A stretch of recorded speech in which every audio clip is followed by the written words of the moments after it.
turn into an earth elemental and earth slide into the ground. I'm still in the arena. And now, Yeah. because of quicken spell meaning that I can cast a spell as a swift action.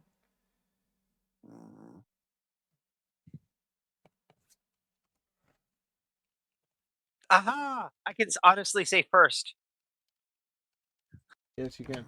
Because I can use quicken spell as a swift action, you use a movement to poke up, reach an arm out, throw your spell, and then use your other half action to move back down. And then you relocate. Rinse and repeat. The enemy doesn't know where you are. Every attack is an ambush. There's nothing they can do about it. They can ready an action to try to hit you, but while you're earth sliding, even if they know exactly where you are, they have a 70% miss chance.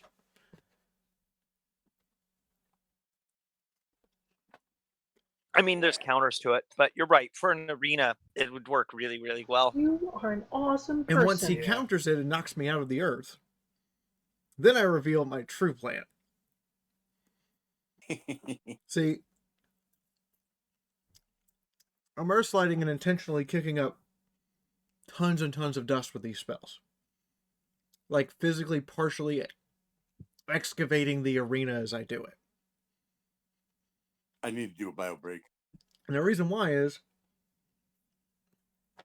not to blind him. I need all those earth particles relocated. Yeah. So when he knocks me out of the ground and I'm now back on the ground, I use the elemental body spell again to transform into an air elemental. Then I fly up above the debris and dust and everything I've kicked up. Because that debris and dust is actually considered affectable by the shape stone spell. Remember, I'm not using anything past a 4th level spell. So because that's considered earth that can be shaped, and it is touching other parts of the earth through going through all the particles and stuff to get to the arena, I can use it to shape stone.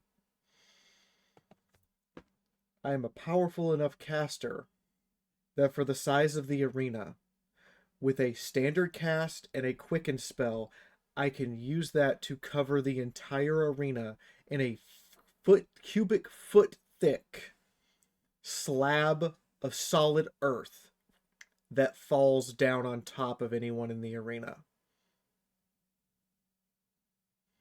From a perch as an air elemental at 120 feet, or whatever the arena's ceiling is. Yeah, no idea. But point being that you've put some thought into this. At which point, the person on the receiving end isn't taking regular damage. No. That's a siege engine. And after it hits them, they start taking crushing and suffocation damage because obviously you're not going to have a foot of solid stone just shatter on impact.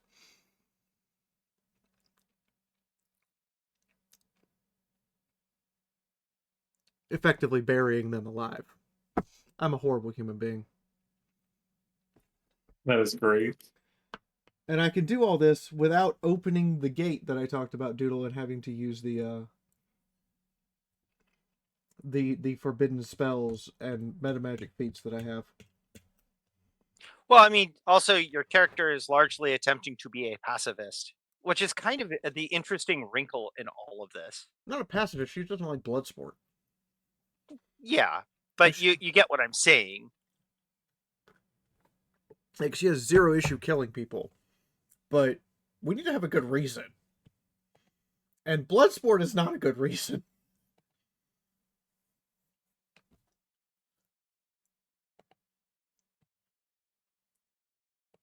The way I figure it, horrible person and all. He might be a mage killer, but mage killers aren't immune to siege damage.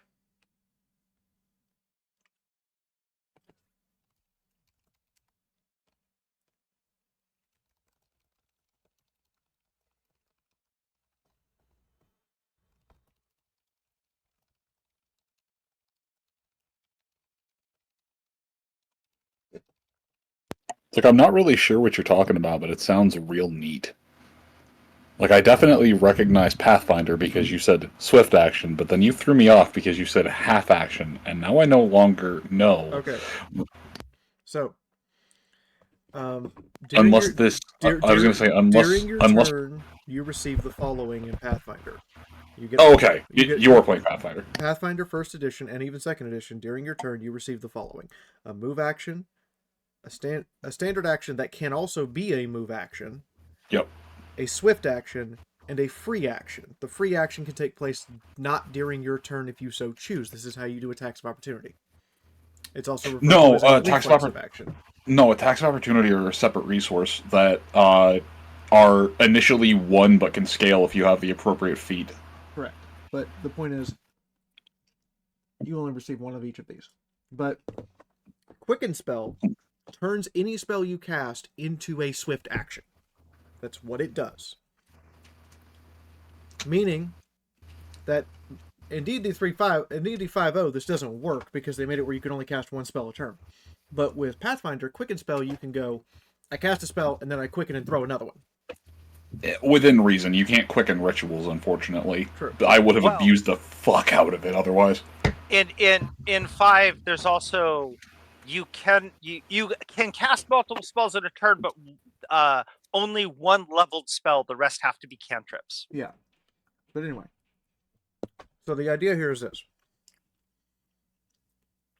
4th level spell, Elemental Body, lets you turn yourself into a tiny elemental. You still retain all of your physical and mental stats as normal. The only difference is you gain the abilities of that elemental. So, for instance, an air elemental can now fly. You are an awesome person.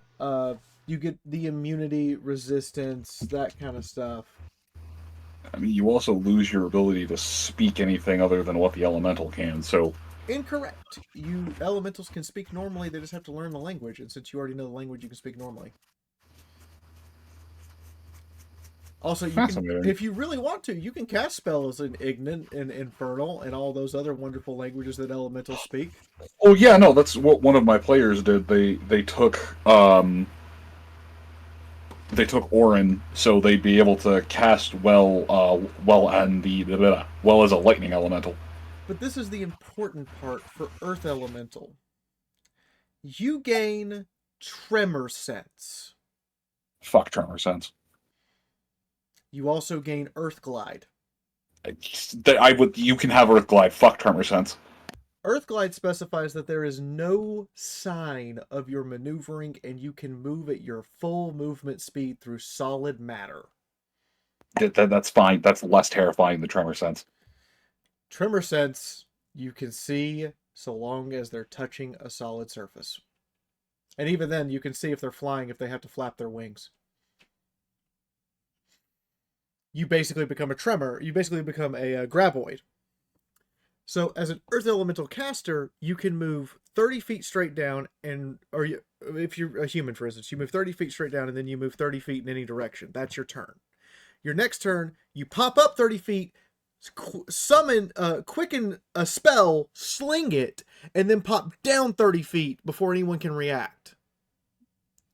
Next turn, you relocate, and you prep a spell that will be cast when you surface. And then from there, it's pop up, cast, pop down, prep, move. Couldn't someone ready an action to just dispel whenever you're like halfway in the ground? They can, but dispel is very, very funny in Pathfinder because it doesn't let you pick what you're dispelling. It dispels first the highest caster level, highest level spell you have in that order. And because of the way Pathfinder works, a lot of casters have a variety of caster levels to every spell they use. Interesting. Also, because I'm an Archmage, I don't just add my caster level to the DC, so the DC is normally, to dispel something, is normally 11 plus my caster level against a D20 plus your caster level.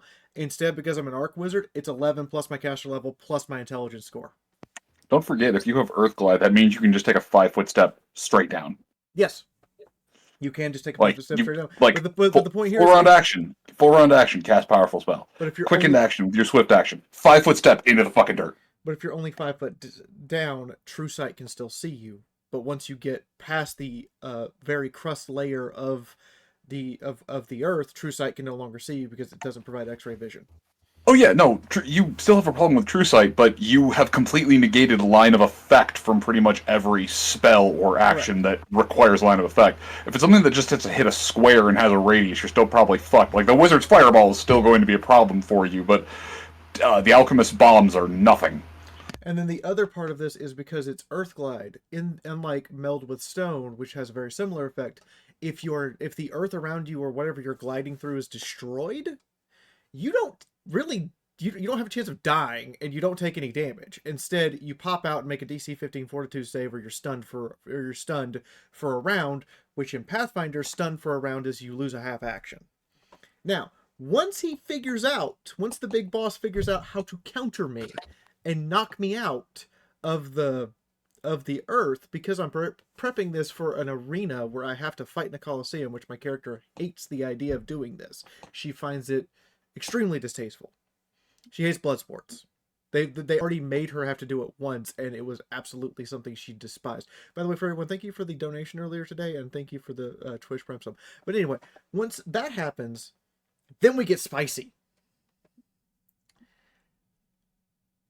Elemental body, because while I've been earth gliding, I am specifically using my free action to kick up as much dirt, dust, and everything I can into the air to make it really hard to see. Not because I feel like being hard to see is going to affect my opponent in any way, shape, or form, but so that dust has an intrinsic link back to the ground that we're standing on in the Colosseum. I hate to actually, but you got stun from Pathfinder mixed up with stun from Warhammer. Anyway, it's still a DC 15, and at this point, a DC 15 even to my Archmage is a joke. And I get reroll, and I have things to get rerolls. So either way, it's still just a DC 15. It's meh. But I cast Elemental Body on myself again and turn into an Air Elemental. And as a tiny Air Elemental, I move 160 feet with perfect maneuverability while flying. And I fly straight up to the top of the arena, the maximum height that I am allowed to be at. And I carry that dust with me. And I make sure enough of that dust is still touching the ground itself. Then, because I can jack my caster level to stupid, aka I'm an 11th level character, and through a variety of methods I can jack my caster level all the way to 25. I will take 7d8 of damage for this per casting, so a total of 14d8 are going to slap me in the face, and there's no way to prevent it because I'm using Overchannel, which is a feat that lets you take damage to increase your caster level. But at this point, I use all of that dust and the Shape Stone spell to draw the entire floor of the arena out, up to where I'm sitting. And a quicken cast to make sure it covers, so I have the cubic footage necessary to cover to put a layer, the exact shape, size, diameter, and everything of the arena, 1 foot thick of solid stone from the arena floor itself. And then it falls, exactly covering the entire allowed play space of the arena. And since it's solid stone, and at this point spells like Dimension Door specify you have to see where you're going, you can't see through solid stone, motherfucker. FOP, please nerf. At that point, that hits them. Now, when you're hit by something that large, it doesn't do regular damage. We go into siege damage. And it hits you at terminal velocity because more than 100 feet in Pathfinder is terminal velocity. That's the point you take 20d6 automatic damage. The siege damage of such an object as this is 50d6. And then you start taking suffocation and crushing damage, which amount to 16d6 per turn until you dig through a solid foot of solid stone. And then you're only taking the are an crush damage awesome because you have to dig person. through 5 cubic feet of stone to get yourself out. Have fun!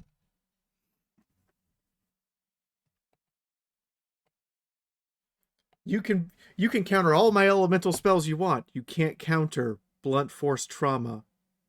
Anyway, hi everybody. How are you all doing? I thought an exciting plan would make for an exciting way to start the stream while we waited for our audience to pop in. Hey, Fee, what happens if somebody's got shapeshift, form of a bullet?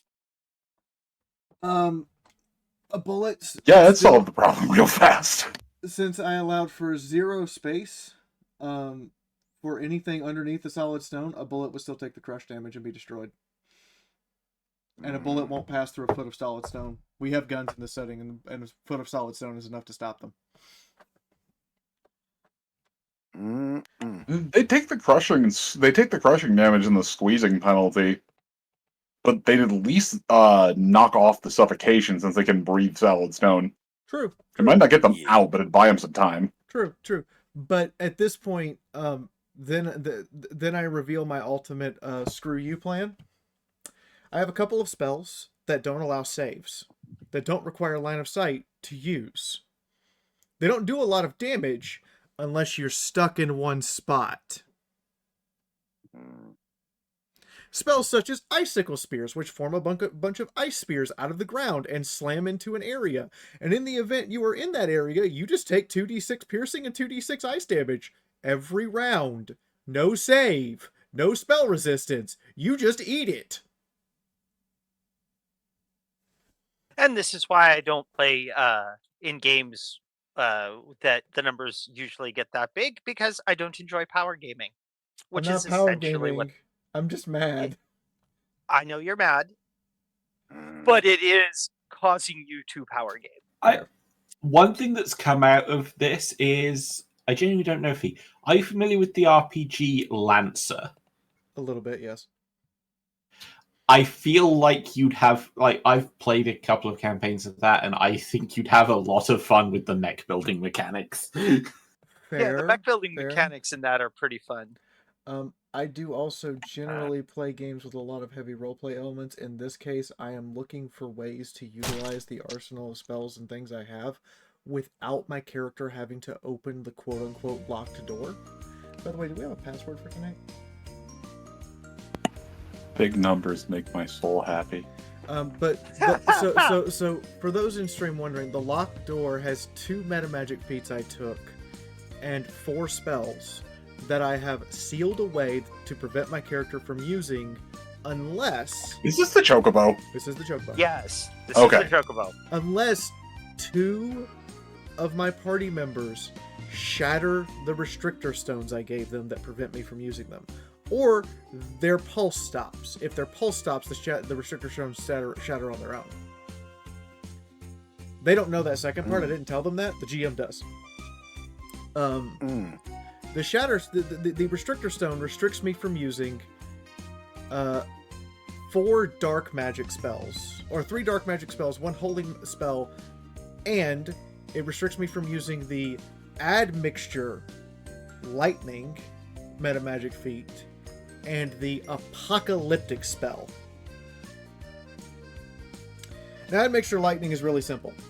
You pay a bunch of mana, your next spell adds lightning damage equal to the total damage it's already doing. So if you have a 66 fireball, you add mixture lightning, you now have a lightning fireball that does 66 fire and 66 lightning. Have a nice day. Extremely powerful metamagic feat. It requires 3 other feats to get, which I have, and it's a ton of fun to unleash it when you do. Problem, it makes whatever spell you cast cost 4 more mana, which is a lot. However, being an Arc Wizard, I have like a near bottomless well of the stuff. The other one, Apocalyptic Spell, this is the kinky one. Apocalyptic Spell has both a visual narrative roleplay component to it and a mechanical one.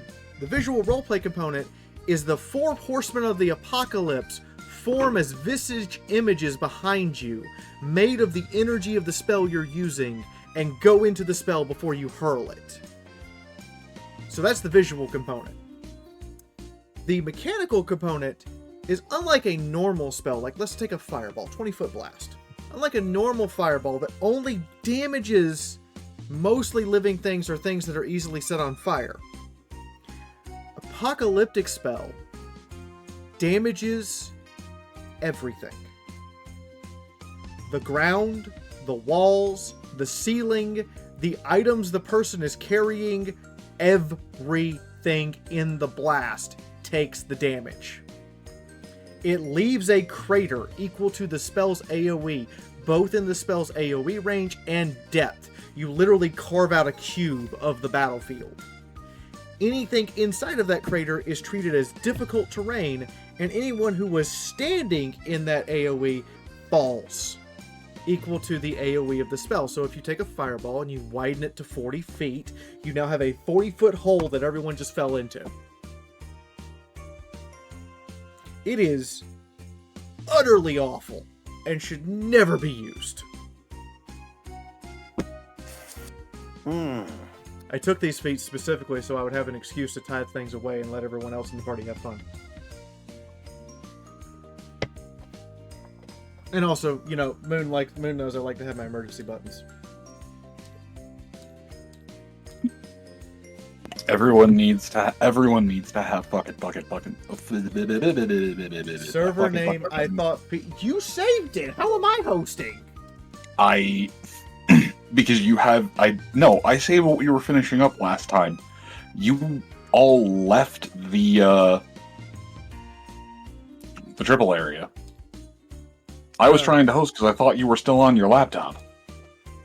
Oh. I thought you were hosting. Do you want me to host?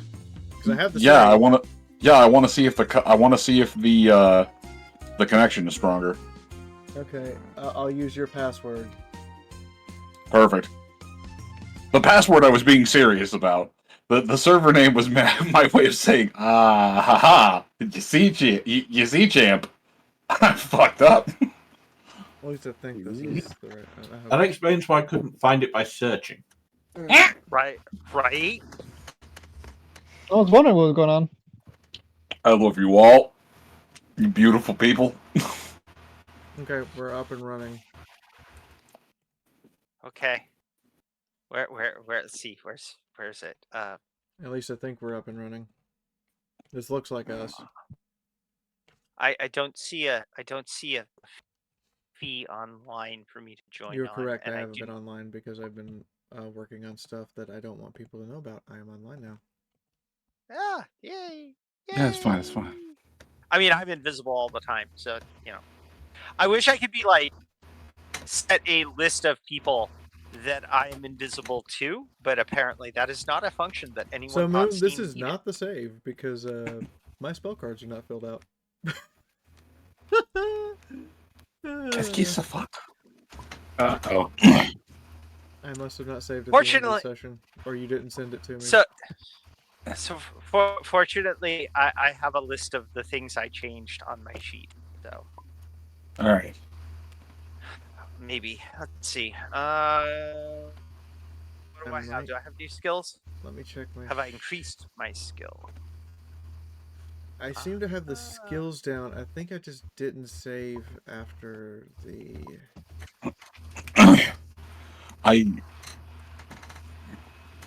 Oh, right. That's what I need to do. Not everything on my sheet is updated. It is from the last update before it crashed. Okay, yeah, no, this is the last update before we crashed. All right, Which is fine. Most of my skills are correct. While Cletus gives recap, Moon, do you want to switch to you host, I save, and then we rehost? Say that one more time. The microphone cut out. Okay, so... Do I want to... What? While Cletus recaps, do you want to host for a second, let me grab it, and then I will load that instead? Yep, let me do that. Okay. So, hey, Cletus! Cletus! Uncle fucking Cletus! Yes. You're up. Yes, I'm here. You're up, champ. last session, the party made their way back to their home. They did hire some help to carry some of the extra loot, which they got quite a nice chunk of. Thess went and bought some of the boar meat that had been recently infused into the town. And I believe Andre and some of the others were contemplating going to check in with the infirmary to see about further healing. And the party was going to go back to their house, get it all fixed up, tidied up, store the loots, and get ready for other things. Oh, and Seth made a meal for all the workers, as well as the party. So apparently they're going to take a little bit of time tonight to get things together before they go back. Although what exactly they expect to happen when they go back is all up to the situation that they find down below. Hey, don't you give that evil laugh. I'm enjoying my ice bath. That Hey. I felt wrong just saying that. An ice bath would be fantastic, though. Yeah, you don't have to worry about cooling off. You got to worry about warming up. I mean, the Swedes really like them. So did the Norwegians. I feel like there's a lot of. There's a funny thing to do in Scandinavia. They like a sauna and then go for an ice bath. Yeah. Officially, from what I hear, you're supposed to repeat the process 3 times. Yes. And then, yeah. Very cleansing. Very cleansing. Talk about a way to cause a heart attack. I am grabbing the save now. In the meantime, hi. I am playing Lusha Blick tonight. I like my ice bath. Don't you dare judge me, you silly people. Ice is great. I am Linzabi, and I am the voice of Cletus. You're supposed to introduce. You already introduced you. No. Doodle. Doodle was talking. Thank you. Thank you. Thank you. I get really frustrated when I get talked over because that happened a lot to me growing up. So I have kind of an annoyance about it. Anyway, sorry, I'm rambling. Hi, everyone. I'm Thesserau, and I'm the group's human cook. I'm a cook this week. I also talk to people. It's what I do. Good evening, everyone. I am Oscar Hertzbrunn, aspiring student engineer, and hopefully the equipment provider for many of my fine companions on the ongoing journey. I expect to do many fine crafts this evening.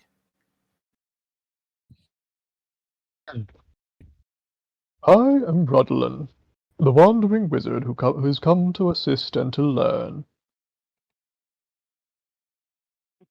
And I am Sir Andre Morehire, at your service. And I'm a little worse for wear right now. I need medical attention. Oh no, he's in danger. My insides hurt. My insides are outsides.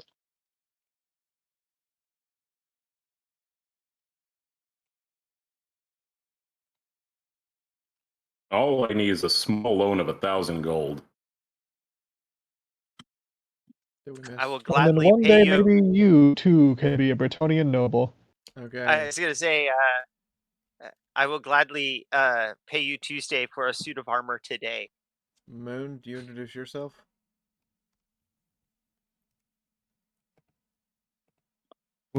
And I'm a pain in the ass. You are, but we like we like the pain you give us. And also, this is one of the only times I don't let myself feel bad if I talk over Doodle, because I am life, and life just sometimes happens to you. Stay in the fucking bag. Okay, so Moon, it is not transferring me the save. Do you mind just sending it to me manually? I can sure as hell try. Well, Andre, one of the problems is you're trying to be the team tank. The problem is you're a light tank. That is but a mere temporary setback. I aspire to the great heights of fine Bretonnian tankery. Yeah, now I just imagine the Bretonians making a tank. It would have to have Pegasus wings. Yes. In Yes. plot it twist, fucking it's would. just a big piece of metal over Pegasi charging underneath it.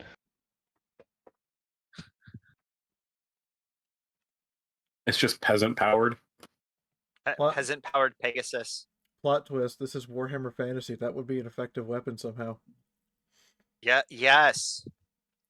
I've mean, heard great tale of You all have this seen the High Elves peasant flying railgun. chariot, right? Yeah. Yes. By the way, I actually have a tank skin that has wings that flap. I've heard great tales of peasants passing a pole of wood at such a speed that it felled a dragon. Is there such a What the fuck? is there such a thing? You have to have. It's true, but you have to pay a very specific amount to each peasant. You also have to have a lot of peasants. I mean, an unusually high number of peasants. Even for a kingdom full of peasants. Hmm. So what we're saying is you need slavery. That no.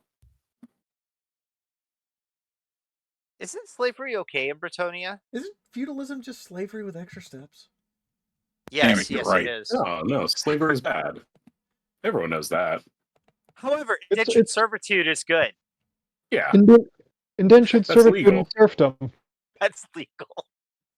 Yeah, It is They're not legal. slaves, they're just serfs. It's a big difference. exactly. I mean, that is genuinely one of my favorite things about the High Elf lore. Like, they detest their dark elf kin for regularly taking slaves. But if they find humans that they really like, they will take them home with them and keep them in their homes to perform tasks for them. And the human doesn't have a say in this. Okay. But it's not slavery. Moon will worry about host roulette in a little while. Okay.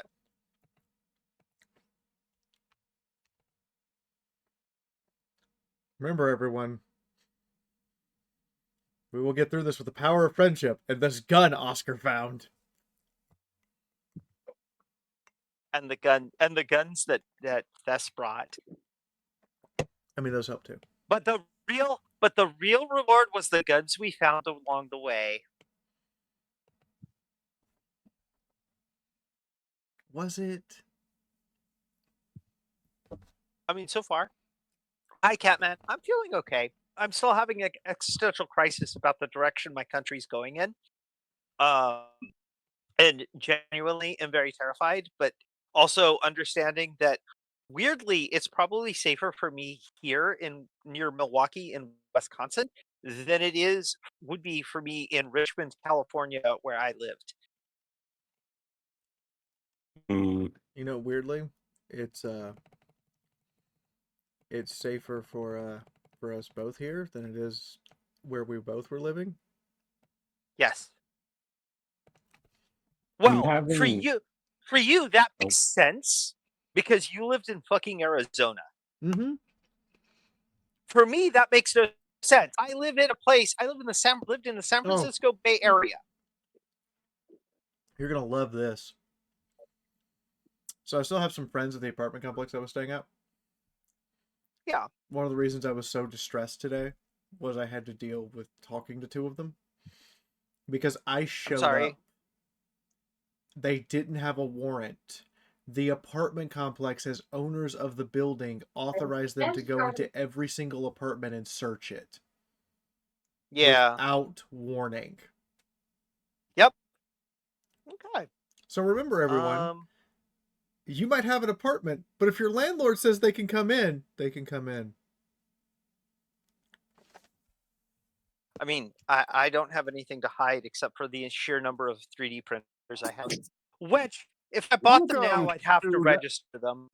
Oh no! Apparently, Yeah, welcome to Yep, I was going to say welcome to 1933 Germany 2.0. Oh, you mean 1984? Oh wait, that's Orwell.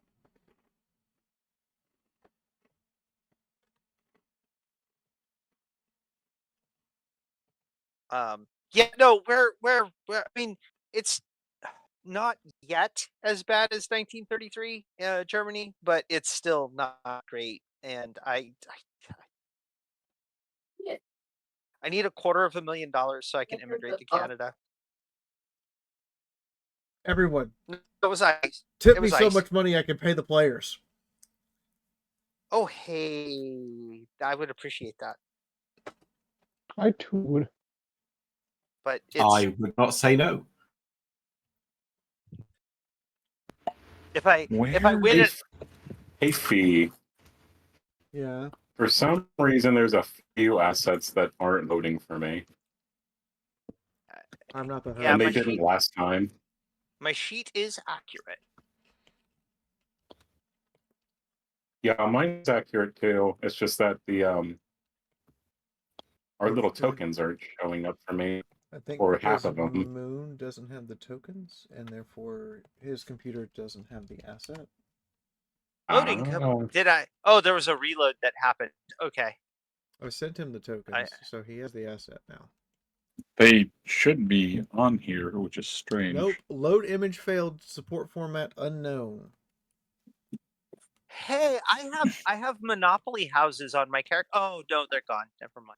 Based on that, Moon, it looks like you don't have the image in the right folder. Yeah. That happens. Anyway, back to what Moon, it is all yours. Here's the talking stick. Oh gosh, golly, gee willikers. See, the talking stick is the bishop. Meh. I can't move the bishop, can I? You don't need to move the bishop. The bishop is locked. The bishop knows what it did. That's why the bishop is locked. Shit.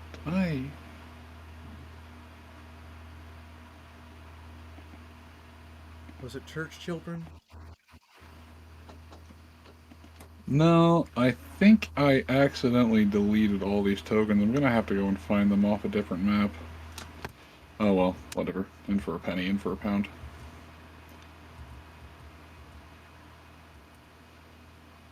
I will find them on a different map, and then I will undelete this problem.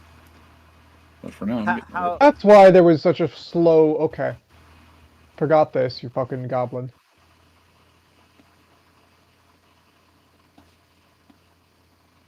I can't tell if you're This is calling fine. me a goblin, because yes, this is an accurate statement. But See, there's a lot of people who can be applied to goblin in this particular particular call and group. However, I am currently calling Stream our tip dear overload. Andre, All because if you hands, take a look over prepare at for where exploded he broken is, Fiora in 5, 4, you'll notice something. 3, 2, Oh hey, 1. there's a donation. Detonation imminent. Yes. Enjoy. Yes, there is. This From is fine. Silvermane, who has not been here in a while. Thank you, Silvermane. It is Hi. most Hey, appreciated. Silvermane. I'm not sure if you're the BabsCon Silvermane or the Silvermane from BabsCon, but in the meantime, that means all the fate points are maxed out for both sides, and Moon can add 3 enemies or a boss, and that's going to stay that way until he uses them. ooh, By the lady. So just remember, next combat, it's a... let's see, objects, components. The alleyway mugging has turned into an alleyway war zone. I mean, we had to deal with a paperwork boss. That's true. We did have to deal with the paper boss. Yeah, That that was was. ridiculous. Wait a That minute. was- Doesn't any donation be a donation boss be a paper boss because it's a pay per boss? I hate you. Funny, cute. I like it. We need Uh, more of those. Hey, Moon. I support puns. Enemies Unequivocally. to be- You're either going to have to Yes. promote all of us, Moon, again, or you're going to have to edit your server settings. After Fiora's heart and Thank you, attention. Furry One. Didn't you already send me something earlier today? What the hell, Furry One? You're going to have to promote all of us, or you're going to have to edit the server settings, because we can't use the edit button. And I have And I forgot to add something. No, it's fine. There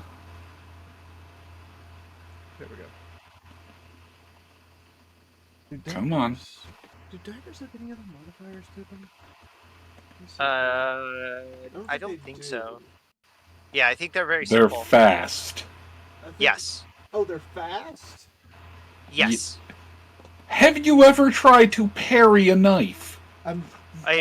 A properly used knife in martial arts, they say if you see someone wielding a knife, don't fuck with them because knives are basically impossible to defend against. No, they have no qualities.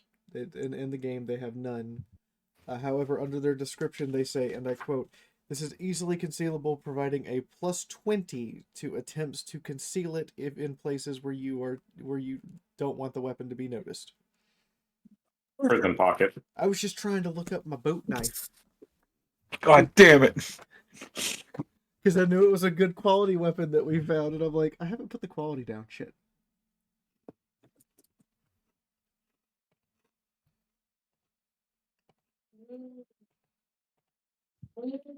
I got a boot knife.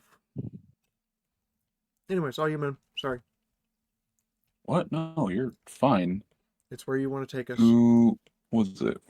Furry one who donated, or was it Silverman who donated? Both. Yes. Both of them.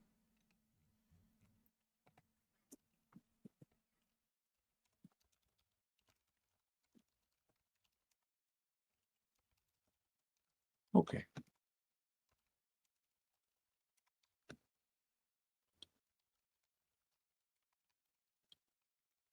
We're gonna lock that. Yes.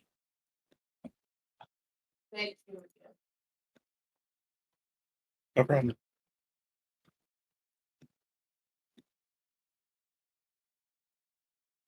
I need to rotate it along the. Nope. Rotate it along the -90 degrees. Oh. Or 270. That also works. 90, 270. What's the difference? Well, I put in -90 and it auto-corrected it to 270. Because I set it to 90 and that turned it the correct orientation I needed it just backwards.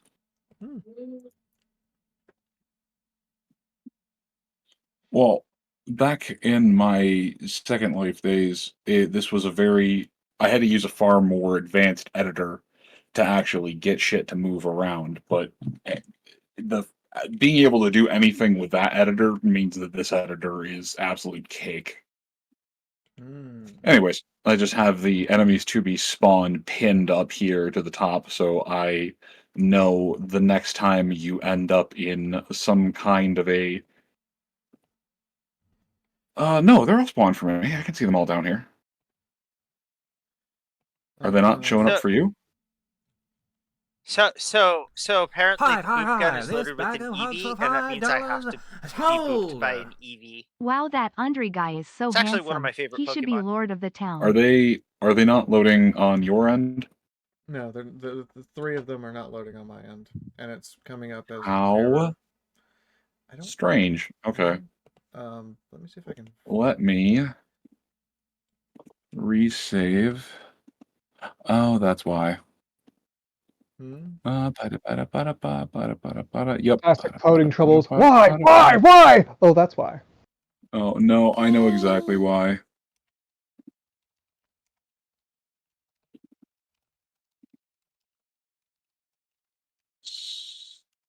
And to... No shortcut, just move. Yay! Move. Move.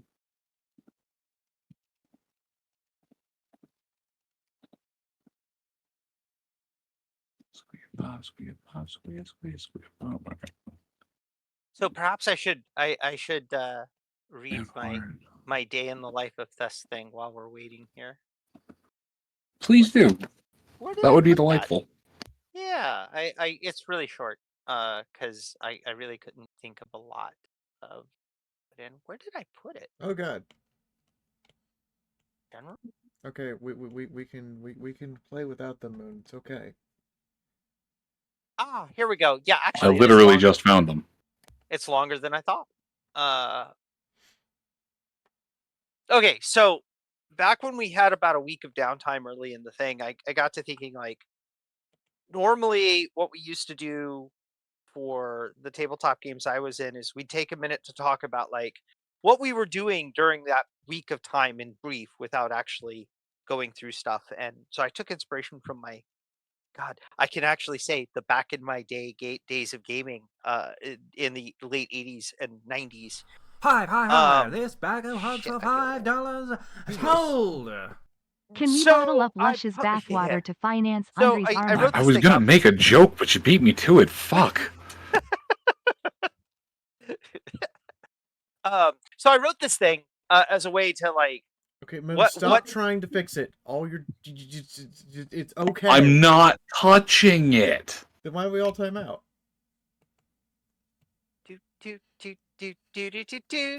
That's a good question.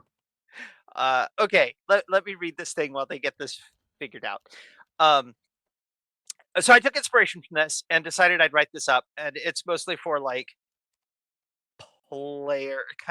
players to think about like where does a character go and what do they do normally, and kind of gives flavor for the type of character, like who they are. So Tess will settle into kind of a semi-regular schedule. Most days she's up very early, getting the ovens stoked up and cooking a decent sized breakfast for the group. She usually times it to be ready for by sunrise, and it's usually not stuff that goes bad quickly and can keep. So it's as people wake up, it's available for them.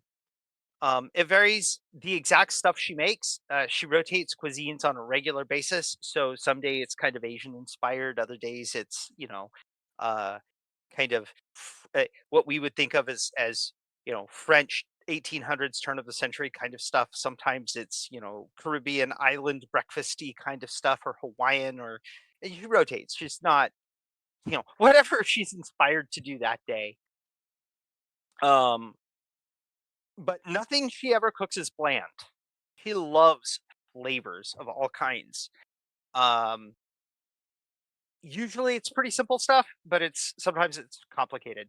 There's always a meat, always a starch, often flatbreads of some kind, sometimes scones, and always something to drink. Usually it's teas, but sometimes there's other fruit juices or milk if she can get it. Um, After she's done eating, she's out in the town to run down a shopping list or two. Often spices, sometimes plants or seeds. Sometimes it's just going to talk to people. Usually in taverns, but sometimes she'll stop in a place and talk to a shop owner and end up just telling stories and swapping tales and talking about each their cultures and what they've seen.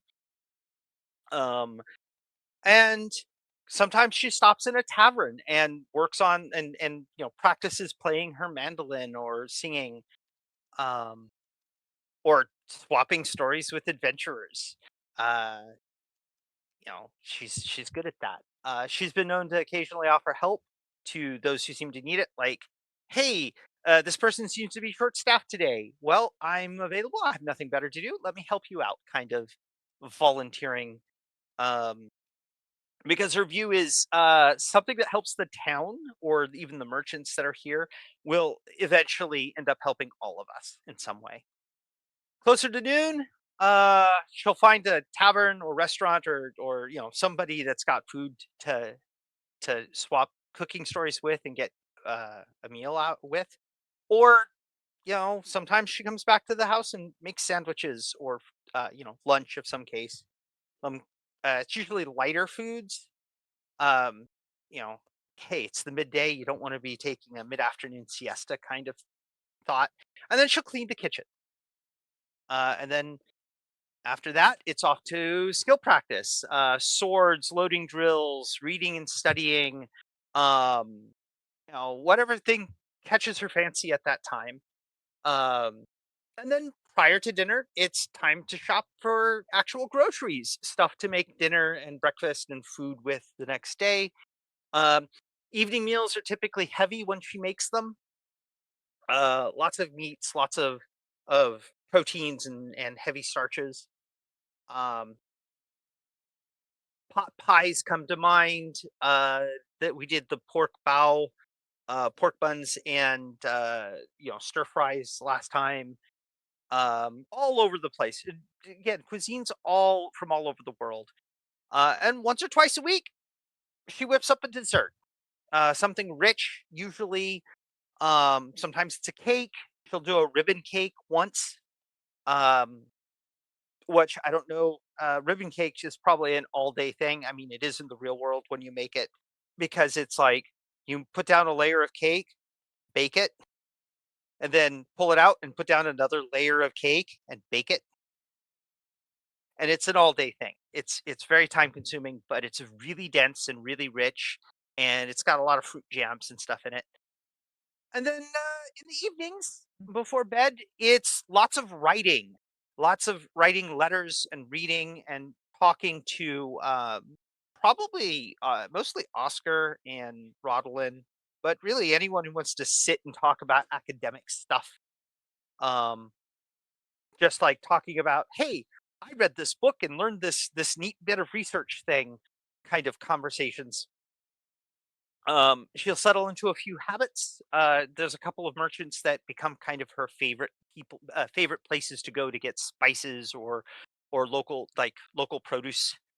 Um, and she'll probably settle into a favorite tavern of some kind, where she spends a lot of her downtime being social.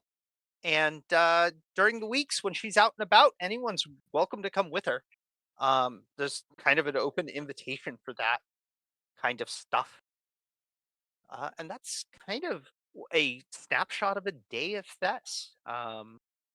She is a kind of busy person, for lack of a better term.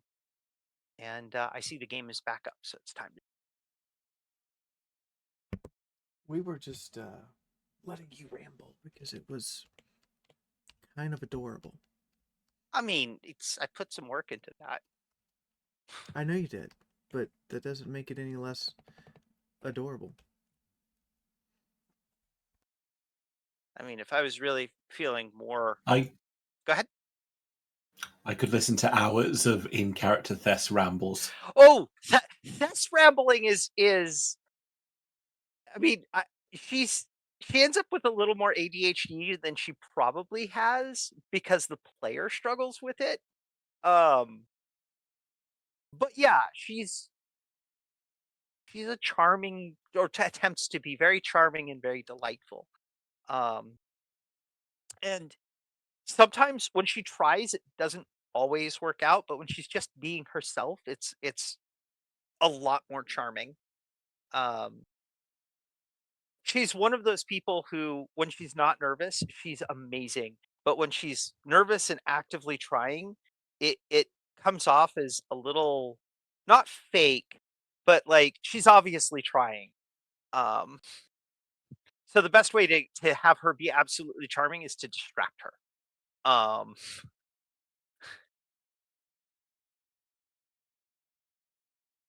anyway, sorry, I was rambling there again. I think I'm in and I'm ready. Understandable. No, Windows, stop moving my. My goodness, careful, Andrew. You're might gonna make us crash again. Yeah, you gotta be careful with that. Like, I would like to play this evening, and it's already 8, and I have to be in bed by 11. By the power of delete. God said no. That's fine. I get to keep this one. We all get to All right. So, What's happening? well, the group of you retreated or made a tactical withdrawal out of the sewers, and spent the first day offloading your things back into the house. I would assume the second day was spent in a state of rest and recovery for some of you, for others, recovery was a little bit more optional. But it's now day 3, and Oscar, I know that you had wanted to be smelting up a storm. Yes, he's got 2 major projects on the go, one of which is, well, both of them are going to take place at the Gunnery College's small branch here in this bustling town. Part of it is going to be casting up a load of lead shot for him and Thess to use in our pistols and long arms. And the other is a more long-term project working with the various armor scraps that we've got, including the high-quality Sigmarite breastplate, to make a functional suit of half plate for Andre. Yay! Well, smelting down lead in the lead shot is a bit more attainable, or is the far more attainable of the 2 projects. Easily. As there are a few parts of the chimney in the house that how much has Oscar explored the house? Sorry, could you say that again? I said, how much has Oscar explored the house? Not over much. He's focused on setting up his own room, helping move things around when he's asked to, but overall he hasn't been very exploratory. I'd say he's gone down into the basement to have a look, see if that's suitable for a workshop space, but other than that, no, I don't think he's been diving in trying to find secret passages or anything. All right. Then yes, either a local gunnery branch, one of the few smithies, even out in the courtyard where some people are still maintaining a sort of nomadic-esque existence at the moment, not wanting to integrate further into the town, not wanting to renovate one of the destroyed homes, just opting to stay with their carriage or with their horse and supplies. But there are multiple places where he'd be able to turn lead pellets, lead scraps, and the like into proper lead shot. I suppose the real question is, how many is he trying to get for the pair? I mean, based on how quickly I can make them, and given the fact it's probably, once you've got it molten and you've poured it into the mold, it just takes a few hours from there to set. He's probably looking to get about a dozen each for him and Thess over the course of an afternoon's work. All right.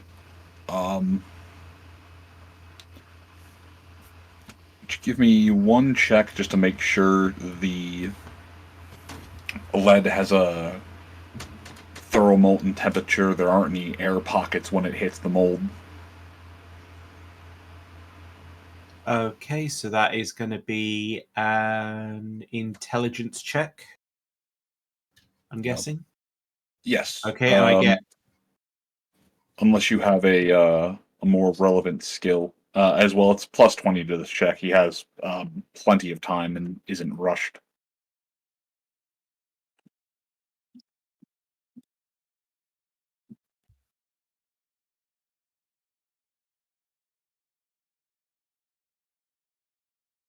Okay, so on a plus 20, that means I'm aiming to roll against a 90.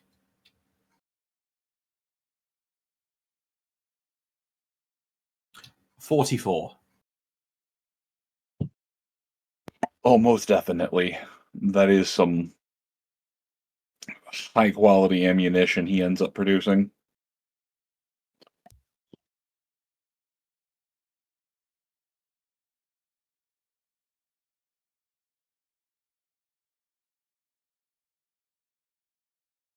Okay, so when I return to the house after that afternoon's work, I hand Thess a small pouch of 12 round lead shots for her pistol. Amazing, thank you. That was the easy part. I still have to try and customize that pistol for you when we've got a bit longer than just half a week to prepare for our next delve. But these should see us through our next dive underground. Yes, they should. Excellent. Thank you very much.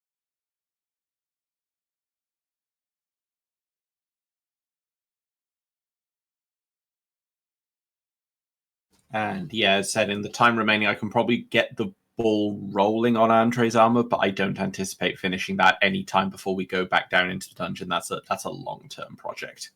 Well, would you be Yeah. delegating the sanding, the filing, the grunt work to one of the contracted out laborers, or would he insist on doing that himself? I mean, just for the purpose of scrubbing all the rust off the suit that we found in the house, that's pretty easy layman's busy work. He's happy to pay someone to do that for him.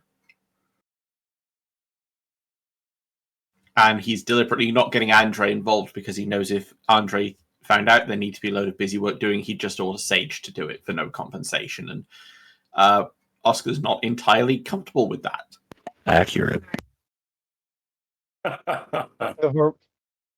And lo, gentlemen, the varieties of nobility.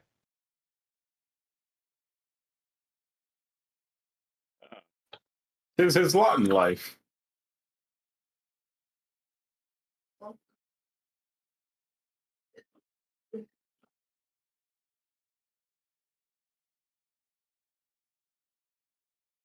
You must understand, dear Oscar, this is just the way of things.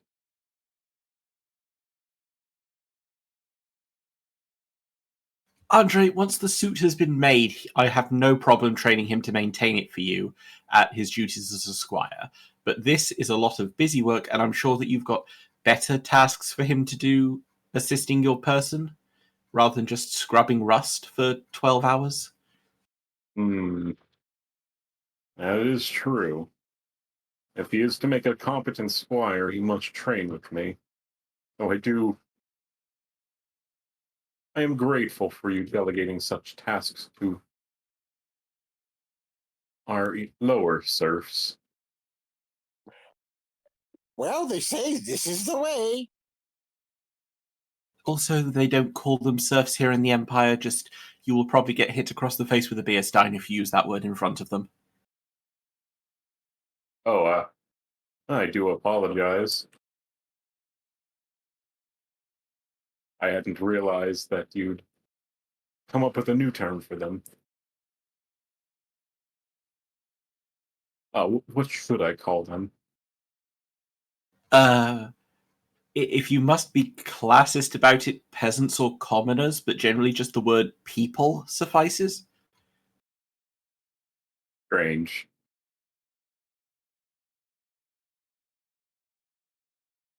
Though, then again, this is a strange land.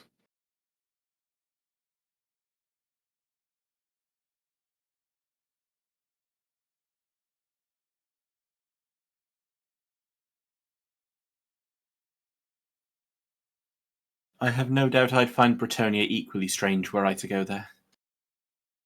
Ah. Well, Bretonia has been in a good spot for a long time, from what I've understood of our history. And, well, at least compared to yours, that is. Yes, the Rodalin giving some Empire has side eye seen from another days. room.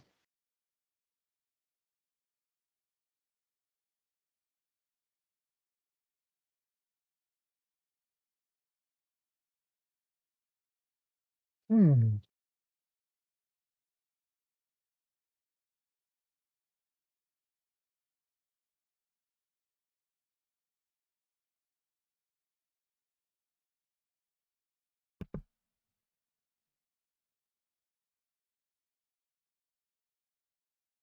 But yes, the easiest but most time-consuming part of the plan is getting all the rust scrubbed off.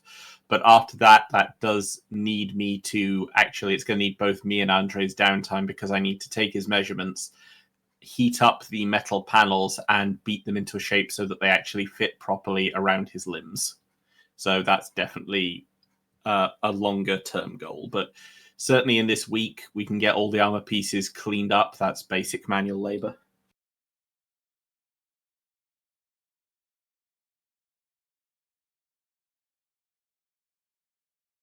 Indeed.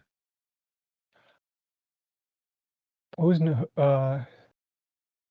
you is that more? Do you have more, or who's next on the list? I'm all done, absolutely. So on to the next player.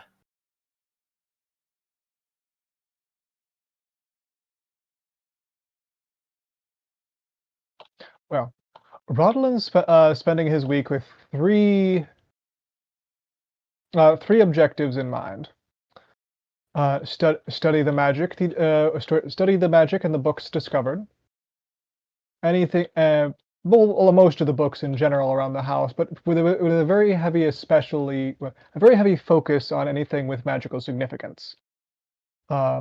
Study the house, looking specifically for any secret passages, quirks, lingering magic, as well as seeing if you can find either A, if the wizard who previously owned this location's notes are encoded within one of the more mundane books, B, within a book he just hasn't opened yet, or C, hidden and stashed away.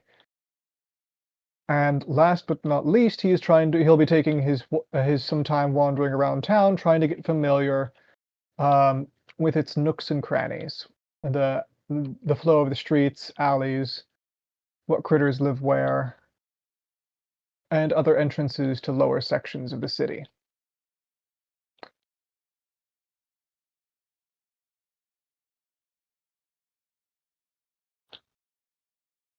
Hang on, I have a lot of checks for you.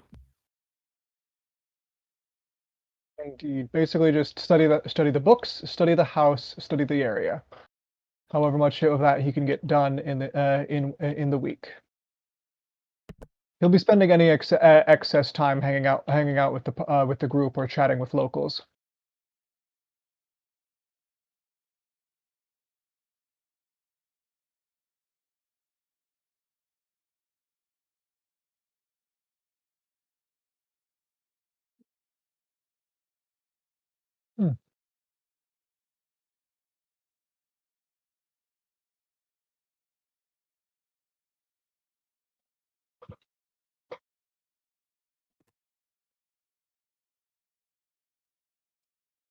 So I suppose starting with one of the books in the house, what do I need to? Oop. Oh, you're writing a list. I see. Okay, so yeah, no, I needed to write a list down because it was easier to write a list. All right, 3x speak/read arcane language checks, 5x magic sense checks, 4x perception checks, 4x search checks, 2x gossip or charm, in no particular order. Brax knuckles. All right. He probably would be augmenting himself, or at least trying with magic, but I'll. I will let you yeah, hold on. I will let you augment any of them, but the magical sense checks. Sense. Yeah. I'll let you augment 2 of those at absolute max. The other 3 of them are more as he's walking around. Does he pick up a hint of this? Does he pick up a whiff of this? Does this trip his magic sense? All right. Let's see. Let's go ahead. You know what? Let's I go will ahead be back in a moment. My coffee has reached the consistency of the room temperature. This makes Valid. Moon sad. Give me some time to update. Now that has me debating if I should get another beer or coffee. I am a caffeine-based life form, but I will probably end up drinking beer later. You know. Or, well, not beer, but cider. Instead of wondering if you should get a beer or coffee, you should just get brothy. I don't imagine that coffee and apple ale is going to mix very well. There is only one way to figure it out, though. I'm intuiting that Yes, might it's not be a good common idea. sense.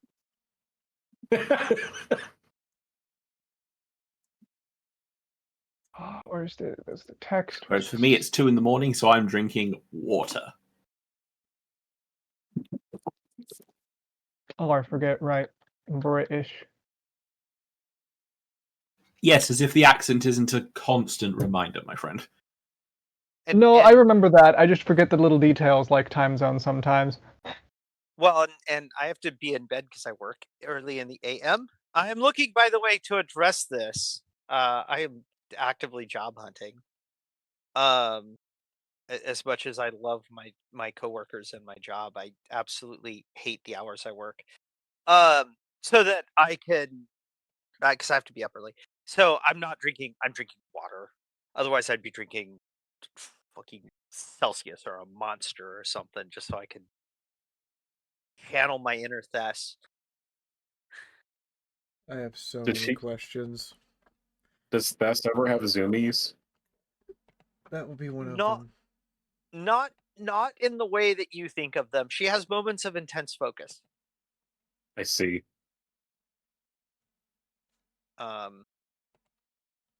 Did you She. That- did you get? Go ahead. I was gonna say, Fee, did you get my last donation? I did. Okay.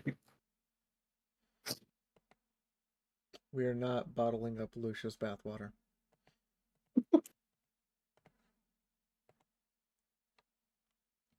I'm sure the Kislevite people would buy it. I mean, if that became a market, I could only imagine somehow it just becomes, oh, sorry, no. That's that's an entire can of worms. It would be better not in open.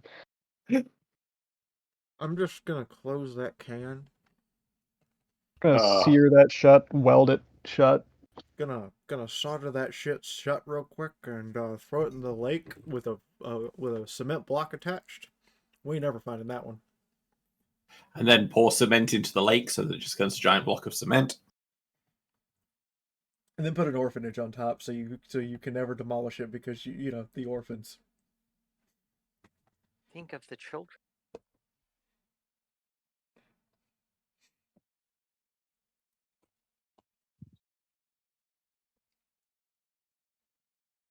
Oh. Magical sense out. There we are. Right. So, well, let's see what the order here. Okay.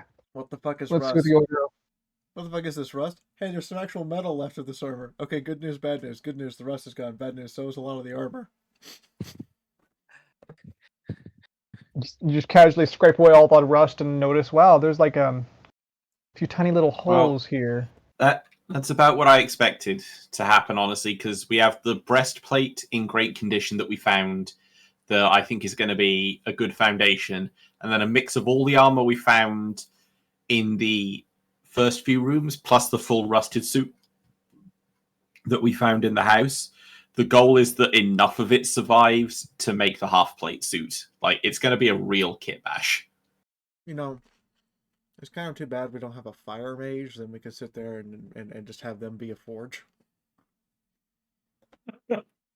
Specifically, just their hair. Just kind of put like your cast over their hair. Put the metal in, let it melt. I mean, as of modern Warhammer, so not the time we're playing in, but like modern Empire, fire wizards and metal wizards do work really closely with the engineering colleges for exactly that reason.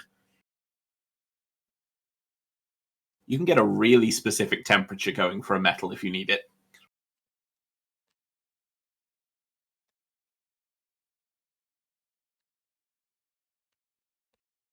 All right. I do also remember there was a piece of fiction where things went very wrong because they attempt to see what would happen if you infused gunpowder with Akshi, the Wind of Fire. It was a bad experiment. That must have been very explosive and counterproductive.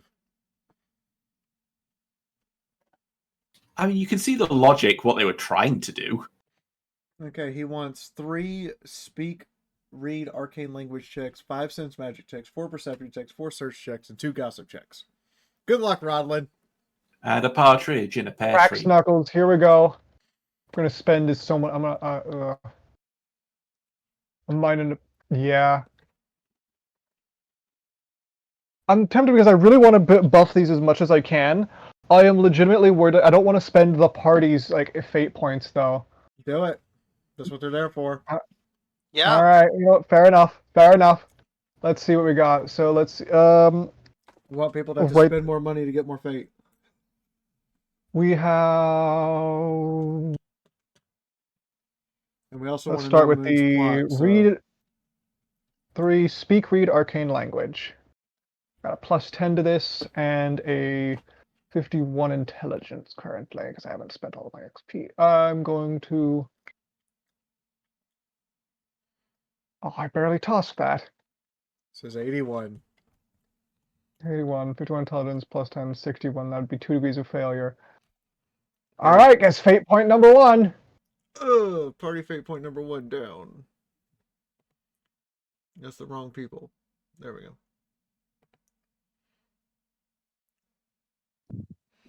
Oh. He's having he has a headache. He has a headache for the That first was ominous. attempt. He rolled a 95.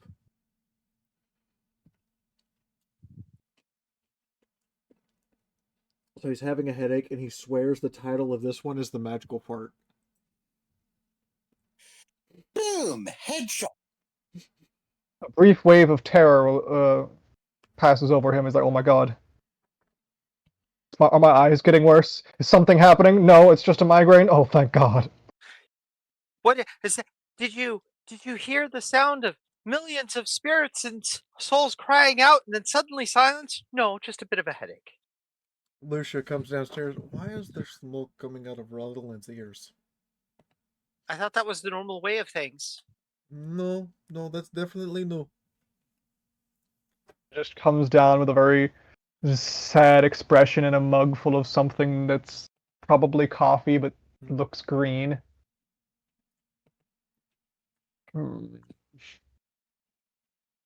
Smoke still occasionally trailing from his ears.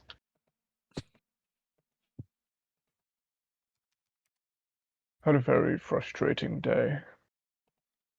I'm sorry. Oh, nothing. Oh, fine. Just having trouble reading. Trying to. My eyes and my mind seem to be rebelling against me as I try to tackle these books. Don't happen to have anything for a. You don't happen to have any remedies for a headache, do you? Lucia. Maybe. Lucia hands him a brandy glass with a very foul-smelling clear liquid. That's one of them. If I could insert GIFs into chat, I'd insert the GIF of like the. Oh, what was it? Here, I'm gonna type this out make to you, Moon, if he drinks it. I will make you a pain-killing kind of tea. Hold on. Let me go make that for you.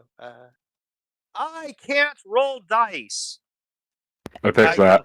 I can roll them individually. There's a 10 and as long as it's not a fucking 0. It's a 12. For basically a healing roll to make a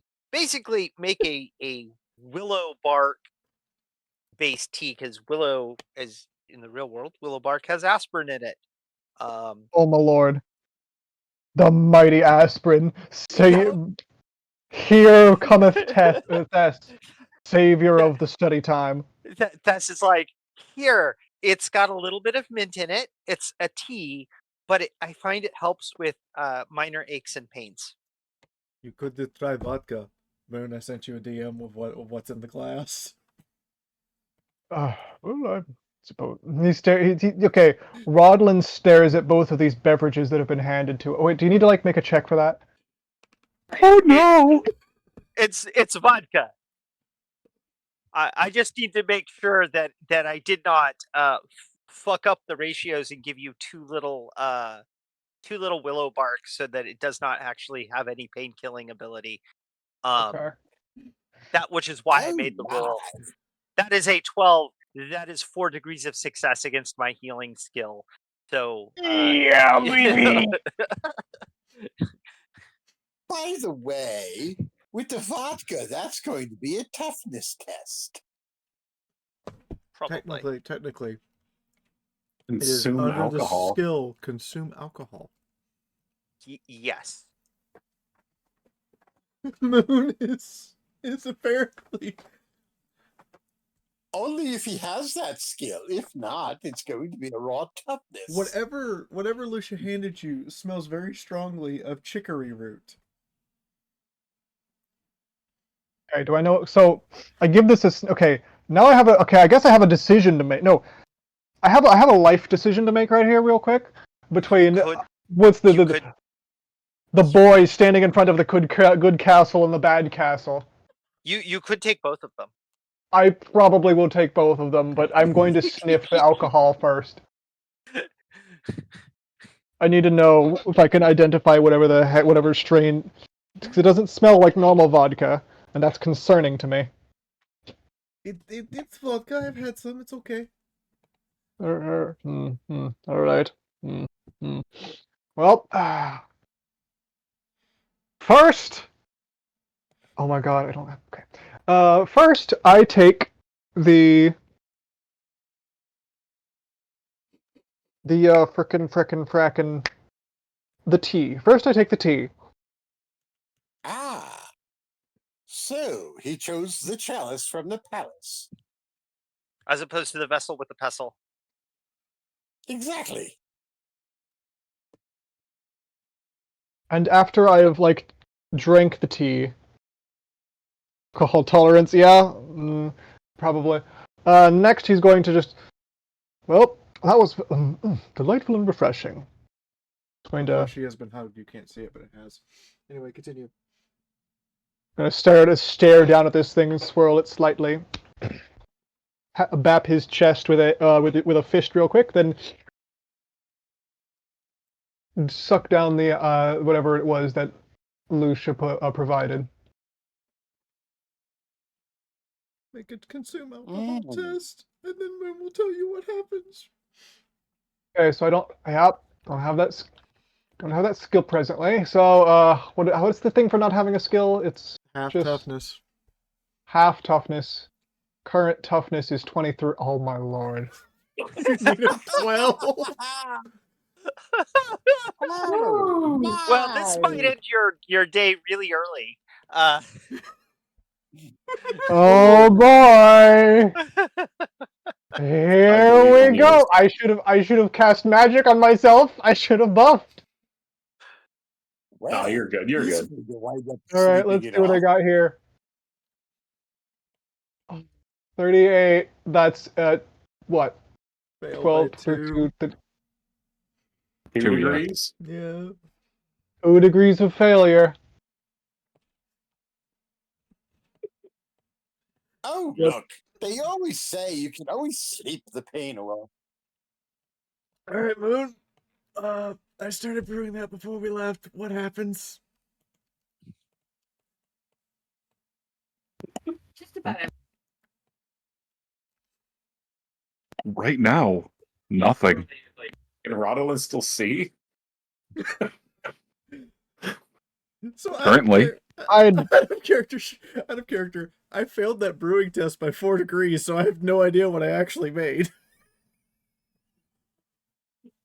Oh my god. In character, Lusha looks up and goes, "Yes, I had it brewing when we were gone, and then I came home, and it tastes like vodka." And sips some. I passed my consumed alcohol test by 2 degrees.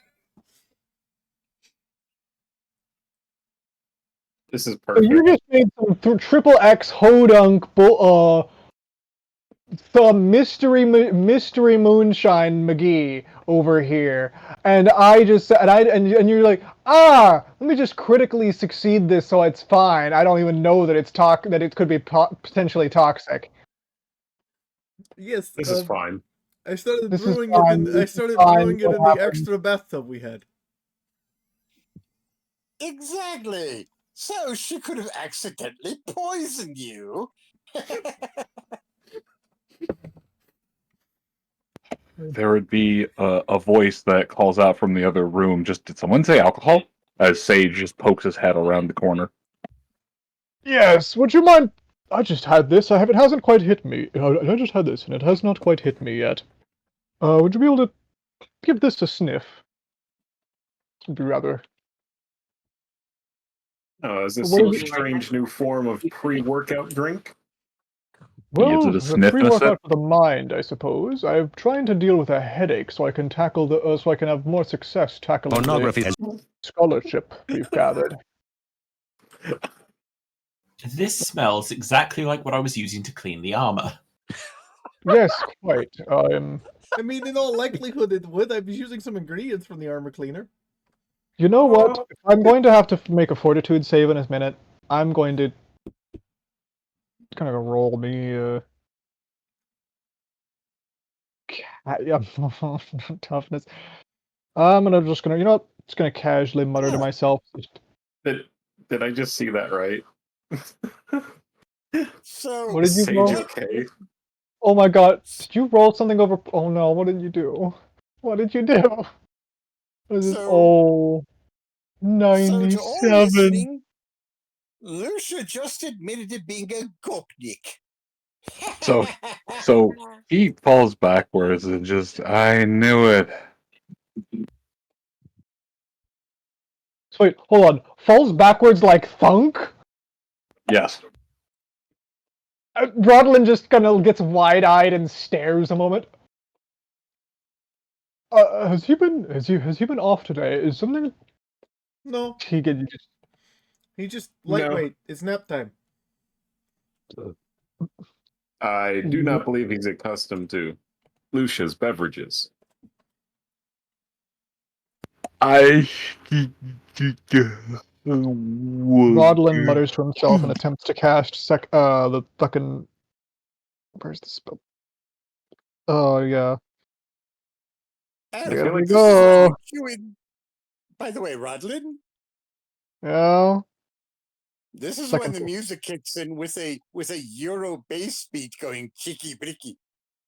Shiki briki of Dumke. Well, Cletus, Eurobeat won't be invented for at least another 150 I'm gonna years. see if I can I can fix that. cast Portent of A-OwO. Second Portent of A-OwO on myself, so if I have to make a check to... I don't know! It hasn't hit me yet! I don't know what's gonna happen! Let's see.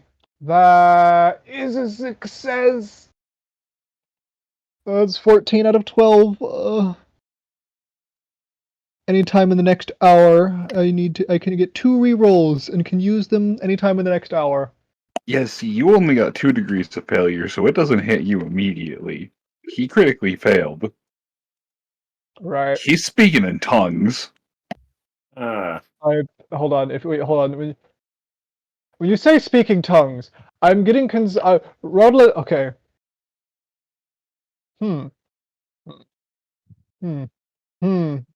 I attempt to sense magic just off the off chance this has somehow got him possessed because I'm paranoid like that.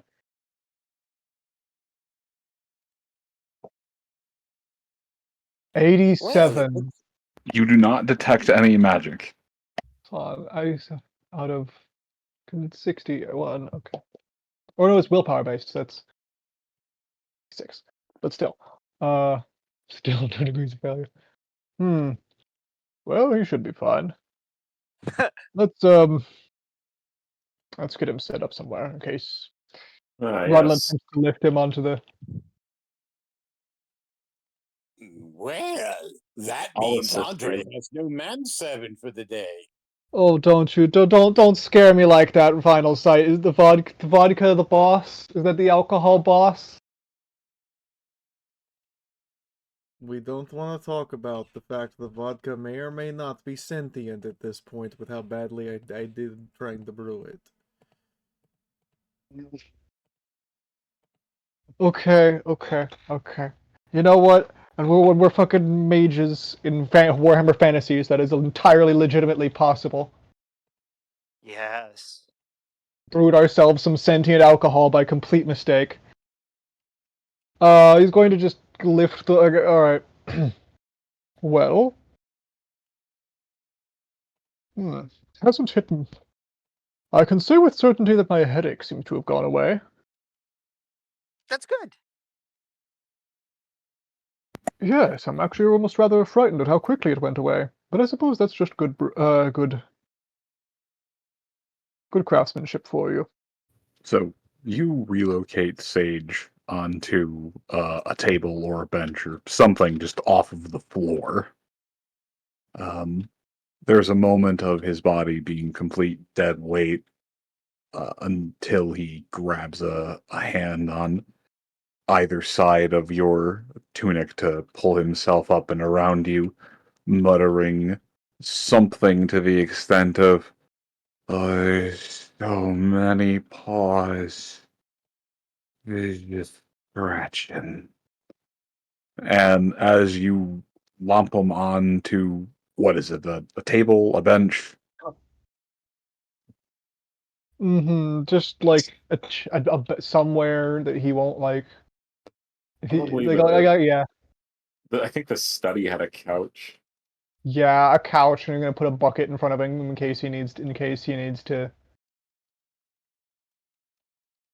All right. relieve himself. So as you drop him off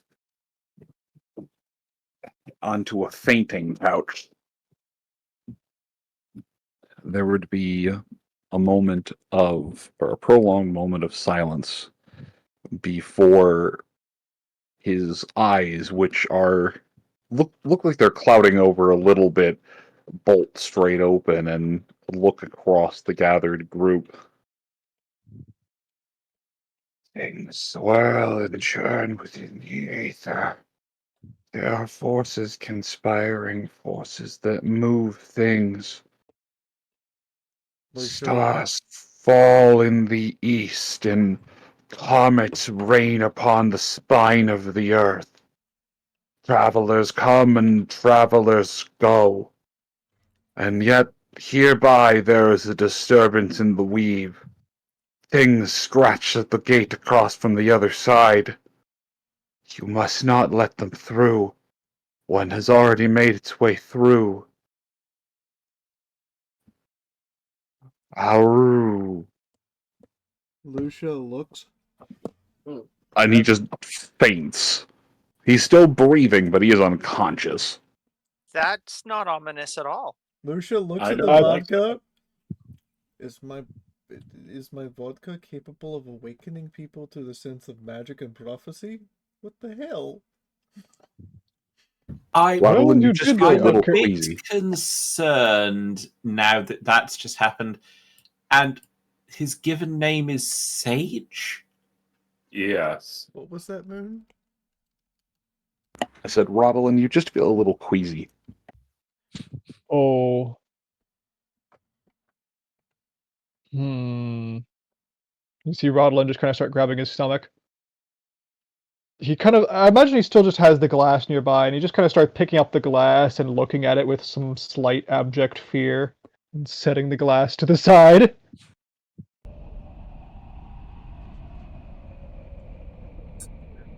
I deeply, Well, I that wasn't deeply ominous. apologize that my alcohol came with the weight of prophecy. Well, I'm not exactly unfamiliar with the weight of prophecy. I am somewhat concerned, however, that he has the weight of prophecy. Also, somewhat concerned about how... I would have to say that I wasn't sure that Hoyaskatha came in vodka flavor. Oh, quiet, Cletus. We are trying to discover something here. Cletus, what did I just say? I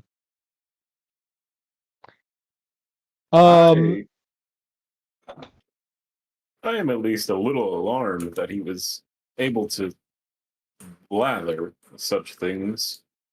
Well, it's either he's possessed, which is I find unlikely because it'd be a lot more obvious. It also could be okay. There's a few things that could be going on. There's a few things that could be going on. Either he has had latent magical gift that is being exploited by the winds of magic on the other side. Either that alcohol is incredibly potent in a very esoteric manner. 3, something to do with this house in particular, as this place is very steeped in the winds of magic, and also some other concerning things. There is still to this day a room that I cannot conjure magic in, no matter how hard I try. I can't say I'm a fan of any of these outcomes. I'll have to advise Sage not to accept strange beverages from you folk. Indeed. I'm feeling somewhat quite. Starts patting his belly, and now my stomach is quite starting to be quite. From deeper in the house, while you all are discussing things, you hear this come from one of the rooms out of sight.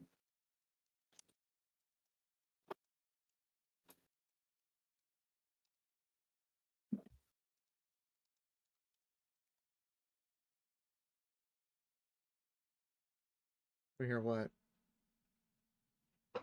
Silence. Here, DM. God damn it! It didn't. I think I may have had myself muted. Yay, smart me. Oh, somebody fucking heard.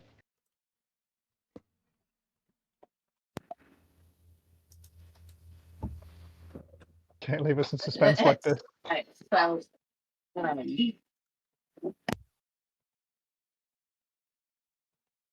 So help me God if that did not come through that time. It did not.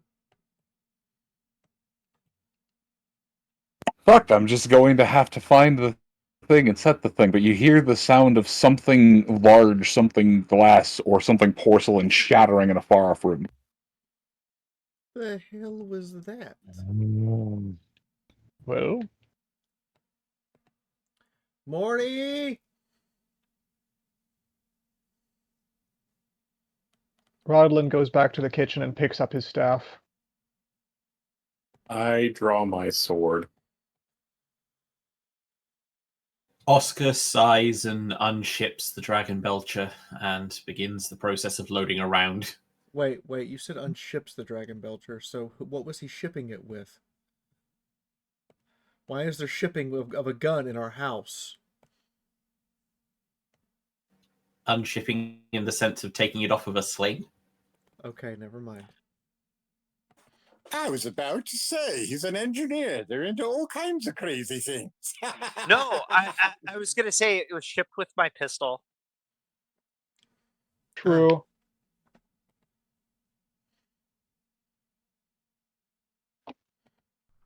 The army of Fjord Ah, has young arrived. guns in Welcome, love. son. So,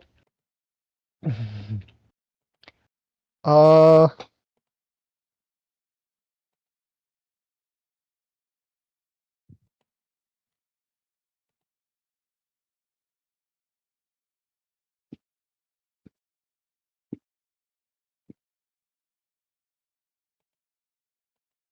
after gathering this, he's going to he's going to start heading through the house. I imagine we go through the house like Pink Panther, just kind of tiptoeing our way through the once haunted, but possibly haunted again house. I mean, technically, it's still haunted. Our housekeeper would qualify. Our housekeeper is a ghost. Yes. You know, I'm strangely okay with the housekeeper being a ghost.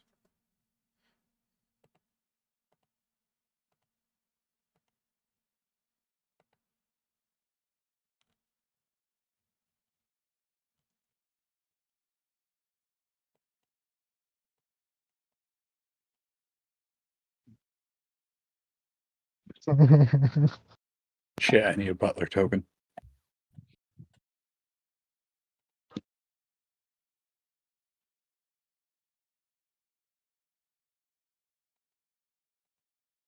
Oh, and don't forget, Moon, you'll need to make a token for the young lady that's going to come to study under Cess.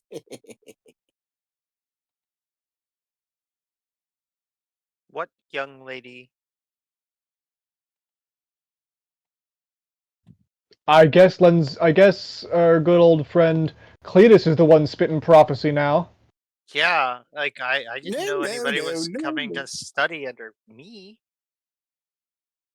Well, you were such a good cook, but you couldn't get everybody, so one of the workers decided to send his daughter over. Oh, Claims she's yes, good with a knife. yes, yes. I am training somebody to be a good cook. Yes. Ah, okay. Yes. All right, I was fair not enough. doing predictions. I was just First reiterating off, what already happened. First, suddenly it's alcohol spawning Rodalin's ability to hear the fucking Cletus. Now it's I thought it was Cletus. Cletus had moved to level up and was spitting prophecy himself now. Yeah, no. One of the workers was too old, but had somebody who they could send to help take care of the house. Their daughter. Hmm.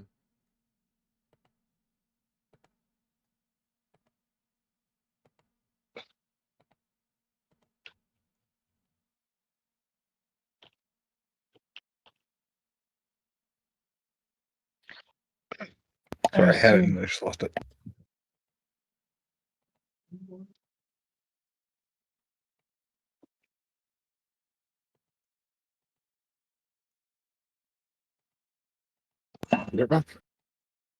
I know.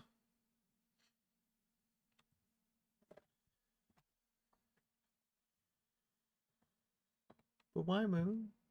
Why? So did anybody manage to write down everything he said, or do we need to ask for a transcript? I would ask for a transcript. I have not been able to write it down. I was able to. I remember most of it. Okay, because, you know, I am playing like my character right now, and technically every time she takes alcohol, I'm taking some. Oh. It's gonna be a very special night. I mean, given that how rough your day has been, and yeah, Well, I'm not surprised that you're drinking. you know what? While I'm thinking about it, can I roll lore chaos? See if that man's how much sense that aside from what we can glean from context, if that make.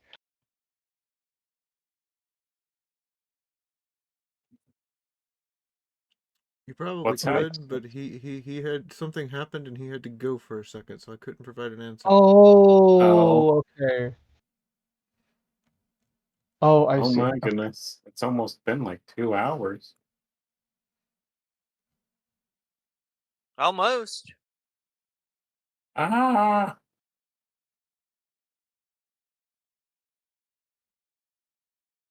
Time flies when you're drugging old men. Only been about 20, 30 minutes since we drugged an old man. It's gonna be hitting it. Sad old man noises.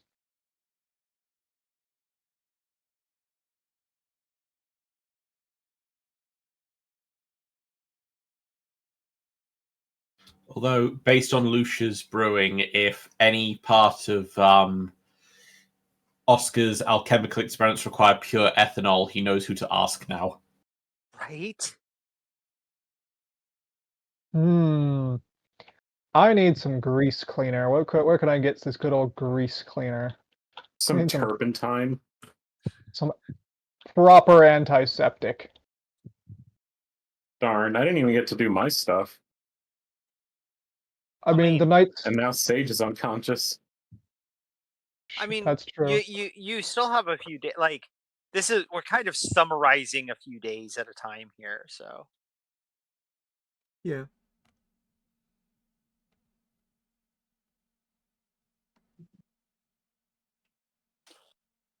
I mean, you only lost your sage for a day. He'll wake up with a big headache, drink a lot of water, and get back to work. And here was me genuinely thinking he was named after the herb.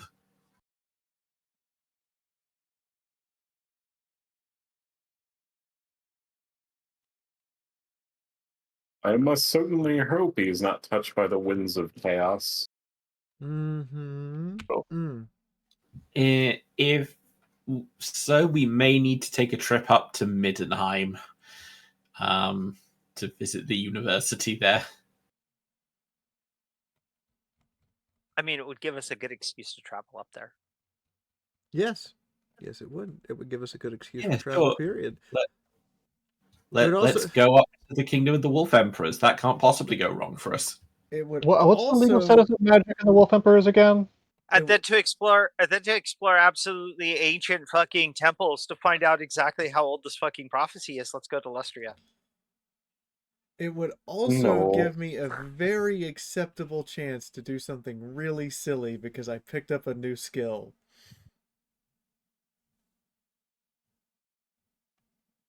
I now can say it with a straight face. I can be bear cavalry Sweet. because I picked up the Sorry. ride skill. My cat ate a string, Oh, and I was good. checking to make sure this throat wasn't blocked. Oh, okay, fair. Also, sorry, when everyone was talking just then, Rodlin, did I hear you asking a world building question? Yes, the current legal status of magic in the Wolf Empire. It's actually one of the places where it's quite highly regarded because the longest running independent magical university in the Empire is in Middenheim. Hmm.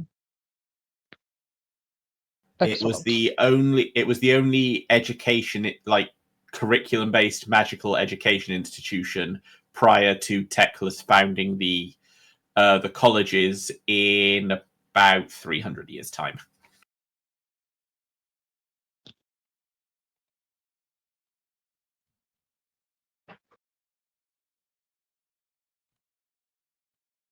So genuinely, there's a good chance that Rodalin has been there at some point in his life already. Oh, absolute certainty.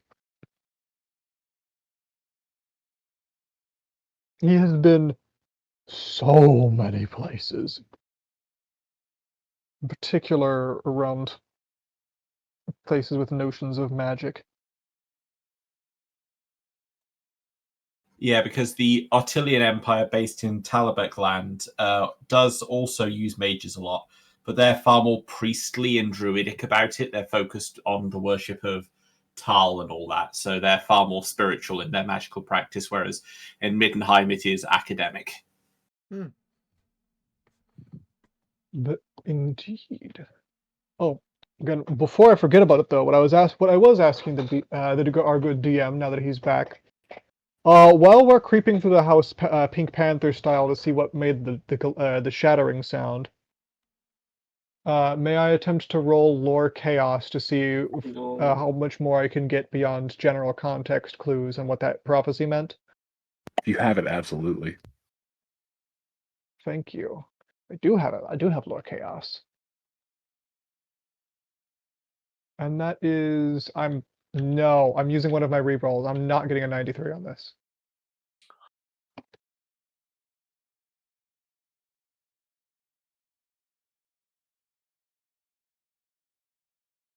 Okay. 45. So that's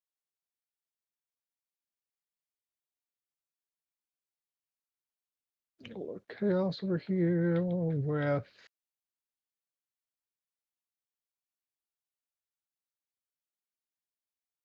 believe that is all right, here we are. That is 1 degree of success.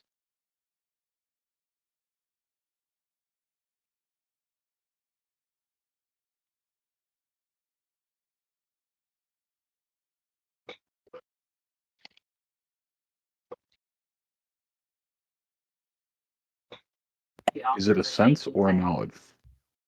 Knowledge.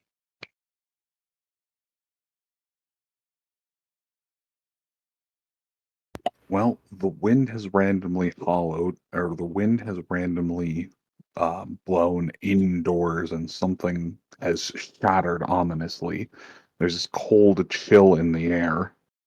These are all signs of a chaos manifestation. I see.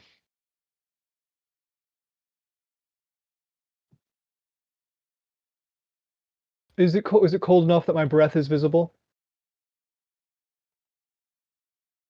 Not yet. Okay.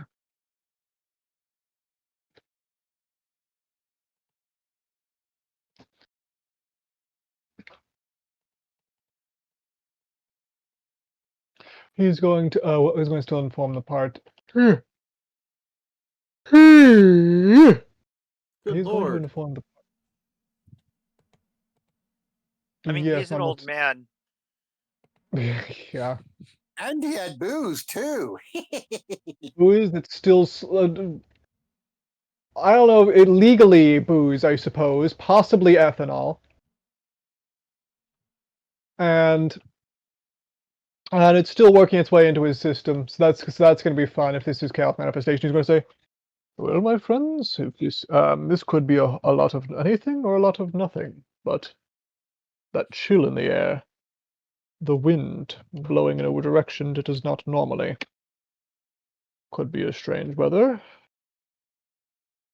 Could be it could be something far more sinister." Very, very classic tales of very classic signs of something far more sinister.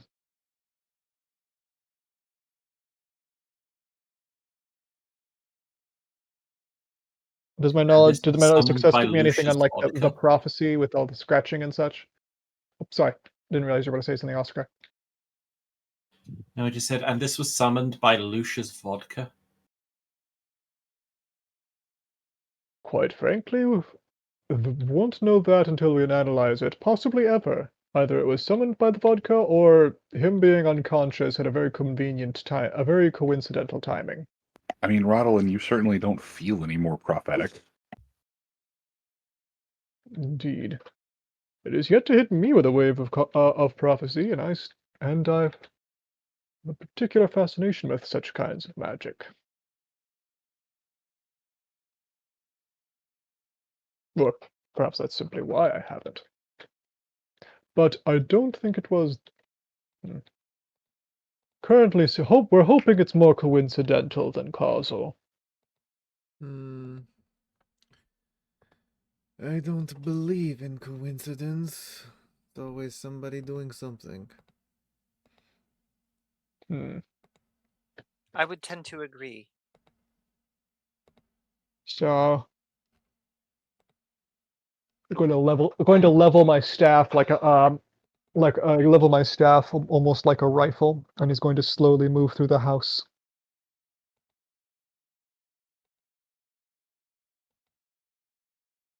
I suggest we just start going room by room and clearing the place. Again, Agreed, as a group. I open the first door, Agreed. sword drawn. I back him up with my staff over his shoulder like a rifle, except less loud.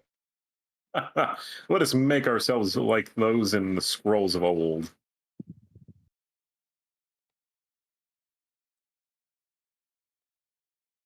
Oh, indeed. If this is a tale that winds its way into a scroll, then that'll be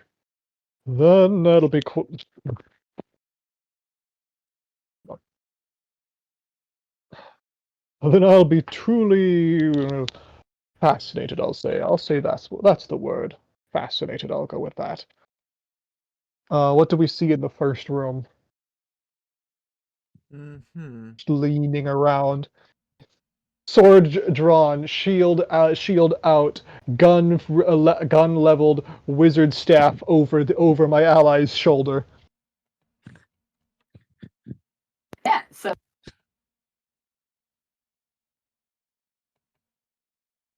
hello. You tear open the door, all of your weapons leveled, to find a small field mouse in the process of trying to get into some of the that's not larder. very It thankful. runs off, scampering, seeing all of the blades drawn. Hmm. we need a house cat. Maury, You know what? maybe? Too big. Mori is not cat.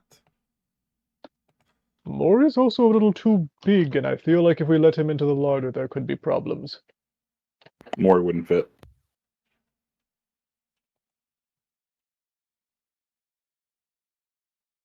Mori is a little too large to be mousing. Next room.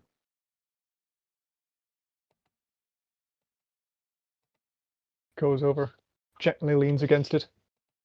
Waits till my ally and friends are there and resets the staff over the shoulder.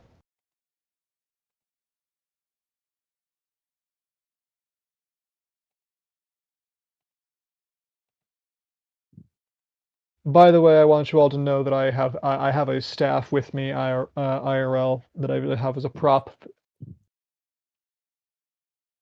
I have a staff and a sword. Indeed. I just have a I have lightsaber. enough. Between myself and my family, we have enough. We have enough swords to probably arm this entire street. That's good. I see. So you're going to arm the entire street with swords and then realize people have guns. Funny enough, we have enough to probably arm the entire block with guns. Oh. Hell yeah. Oh, so you okay? You have sidearms, is what you meant when you said the swords. Well, yeah. Well, we got a couple of big swords, mostly sidearm swords. Oh, and sidearms like as opposed to the guns. Fair enough. Huh.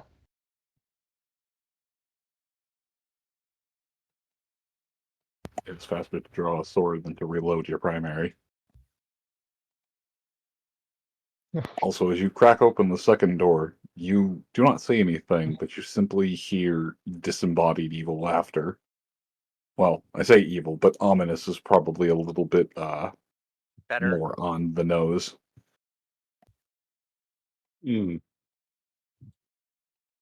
know fear what? we're getting not only closer, but perhaps we should employ the services of a Sigmarite priest. Everyone, Also- give me a perception check, Yeah. would you? Nice rolls.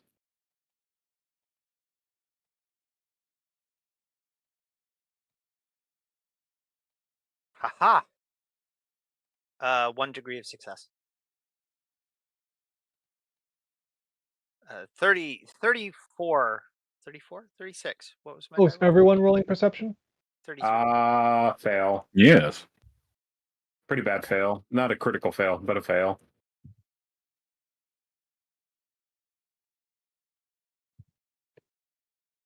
That is 3 degrees of success,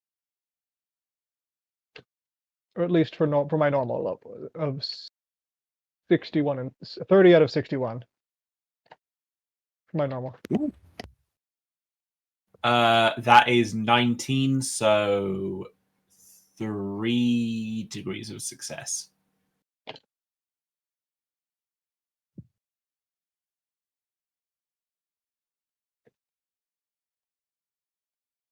Lusha.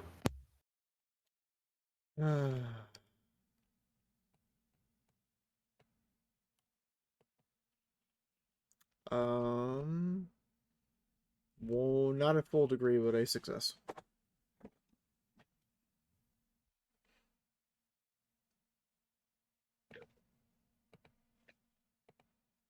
At the time, she was.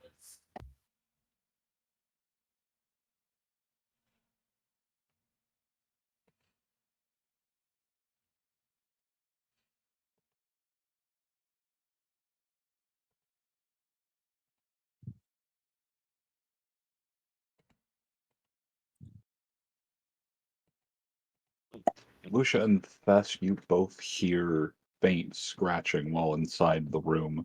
Andre and Oscar, Oscar and Rodalin, you're both able to ascertain the direction of the scratching.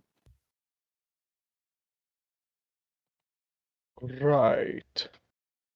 You know what? So there's someone who might have a far more. I was going to first off, does anyone else hear the location of that scratching?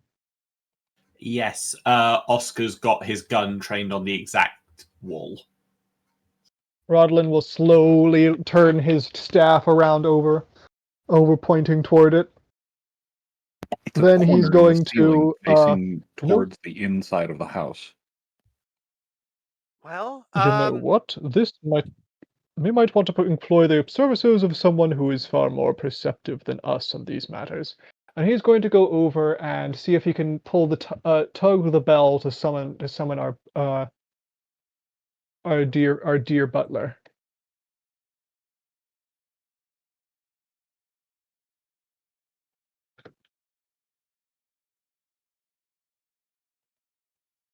Our dear butler, who's a ghost? Yeah, I imagine I he'll have a much genuinely need more artwork intimate for him. sense of the flows of the or the a much more intimate sense of the winds of magic. Might give us a hint as to what this might be, in particular.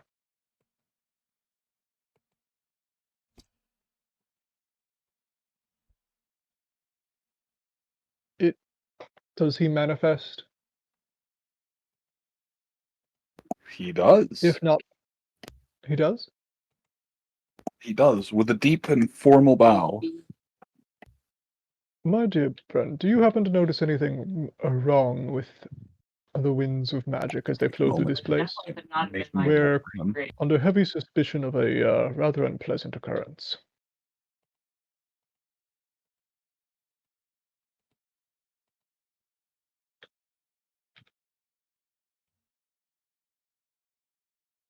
I say with my staff still trained on the spot.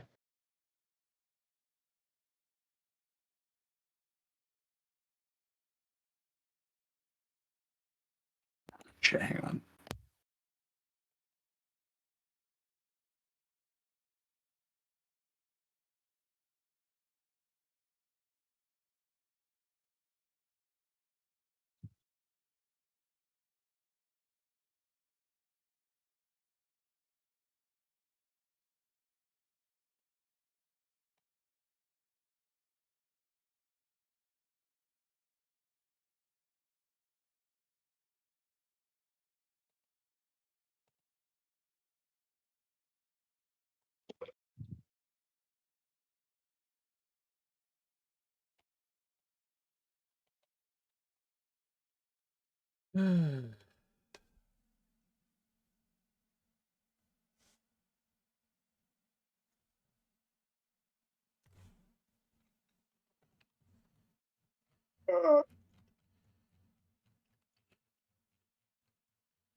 Hello, can you guys hear me?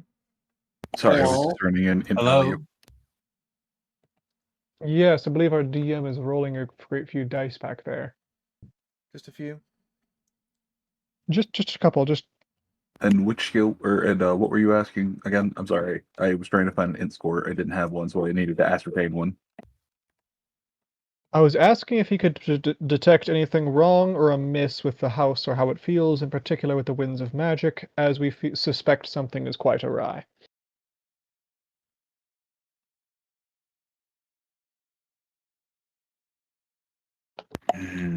Yes, something is wrong in my the house. Forgive me, manner of speaking. Something is not right here. There is an interloper, an intruder of sorts. I can't detect which room, but I know they're on the second floor of the estate. Oh, I have a feeling I know where they're at. That odd room where that creature was. The back of the Well- library. We should go put it to rest again. I pray it's not the same creature. Can you tell us anything about how it feels? Might have insight that could help us.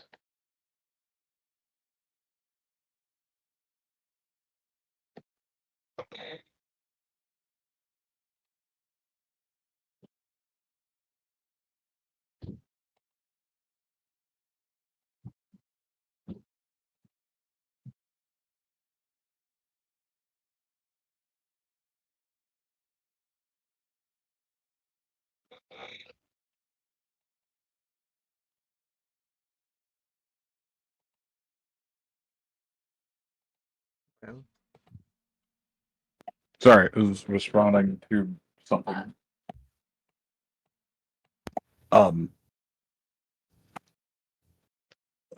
Hang on. Give me a let us go on a 5. I need to gather my thoughts. I had them and then I lost them. Oh, okay. No worries. Of all the things I've lost, I miss my mind the most. To answer the your question, Solar Aura, we're in a very particular incident that was started off as a roleplay scene of Rodalin having some issues studying, which panned to Rodalin and the dear Squire Sage possibly getting drugged, which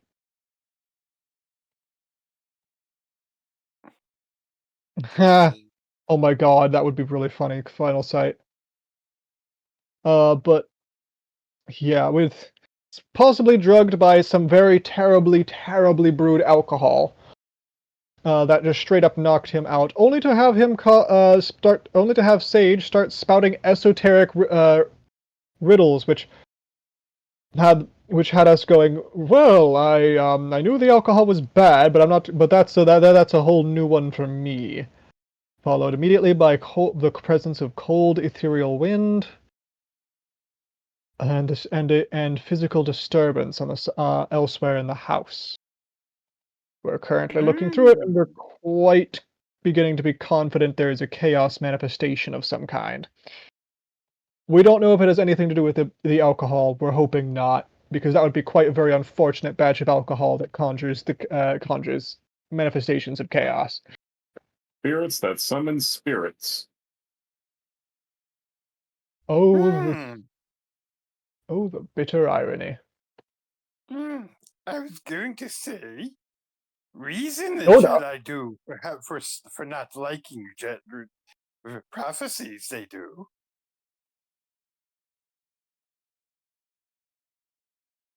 You know what? This is why Obi-Wan didn't take the death sticks. He sure is. One of many, many reasons.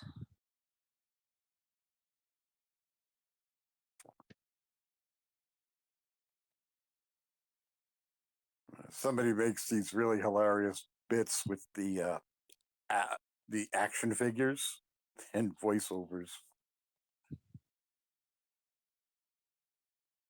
I think I've seen a few of those. Yeah, I think I bumped into that. They make Yoda out to be a really shady character in these things. Yoda shady? No. I mean, I need. He was not always a Jedi after all. Give me your wallet, you will. And of course, there's always the fun part of they never let Anakin live down the killing of the younglings.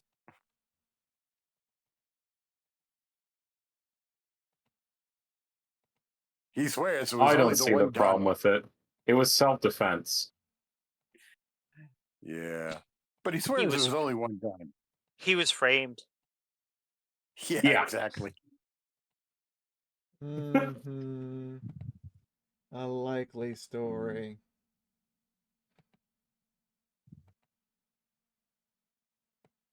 Yeah. I'm actually going to run and grab a quick snack because this is starting to the tension for a while of freaking chaos manifestation making me hungry. I will be right back. I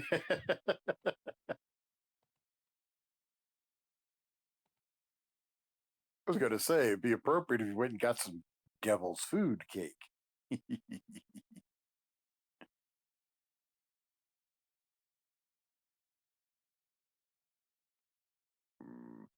Arguably, the devil would not like chaos. Yeah, the devil is lawful evil. Well, yeah, definitely a creature of order. He just didn't like the order that was presented with him and wanted a new one. I mean, after reading Paradise Lost, if I were in his shoes, I would still make the same decision. I mean, that's like one of the neatest things about like the series Lucifer is that like you really get a feel for, you know, the daddy issues that Lucifer fucking had. Like Oh, and let's not forget his twin brother, Michael. Yeah, he had issues with Michael too. Yeah. Daddy's favorite son. That was such a good television series. I liked it. It was absolutely phenomenal, yeah. Yeah, like Tom Ellis is playing Lucifer was just too perfect, really. Oh, they had one episode with Lucifer in it when it was a crisis episode on the other DC verse characters were Yep. having. Yeah. Constantine went and found him. Yeah, Yes. because Yeah. the Heroes of Tomorrow. Yeah, well, I honestly would have loved to see a whole episode of that version of Constantine and Tom Ellis's Lucifer interacting. Like, that one scene was not enough. No, I would love, because like it's clear they had history, and I would have loved. Oh yeah. Yes, I'm aware of the history in the comics. I mean, in the show, like between the two characters. Oh yeah, it would have been cool. Yeah, I'm sad we didn't get more of specifically Matt Ryan's Constantine, really. Like his Constantine is arguably better than Keanu's. I love Keanu, but he's not Constantine. Keanu did a movie character. Matt's doing a TV episodic TV character. Well, Matt's doing the comic character as an episodic TV character. Like, yes, yeah, it's yeah, yeah. It's definitely a big difference. Like I said, I was very sad that we didn't get more of that particular interaction. But you know, we got what we got, and it was better than nothing. Absolutely. Because the last stuff I saw of the Heroes of Tomorrow, they had the one guy from Scrubs as Booster Gold. Yes, and it's Legends of. Then they cut it off. And it was Legends of Tomorrow. Legends of Tomorrow, yeah, but they cut him off. Yep, they cut them. It's like, where's the rest of it? Come on, they just gave us a new freaking arc with him. No, the thing I really liked about Legends of Tomorrow is the 1 year that they were allowed to be more meta than the other Arrowverse shows. Oh yeah. But one of the things that I really liked was the year they did. They're like, oh, we're getting a call for help. Yeah, it must be the annual crossover. We're gonna do it this year? Nah. Why is there an ominous bag on the table that says 44 undead? Don't worry about it. It's okay. Don't worry about it. Don't worry about it.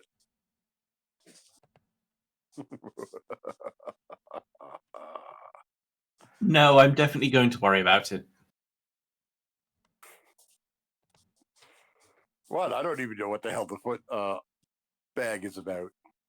I can't even see.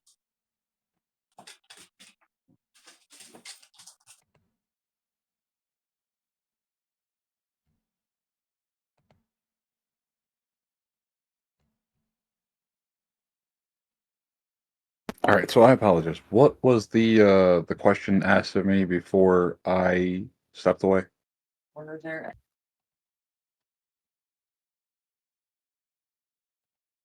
Rodalin?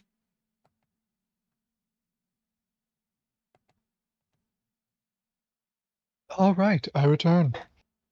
There he is. We wants to know what question you asked him before he stepped away?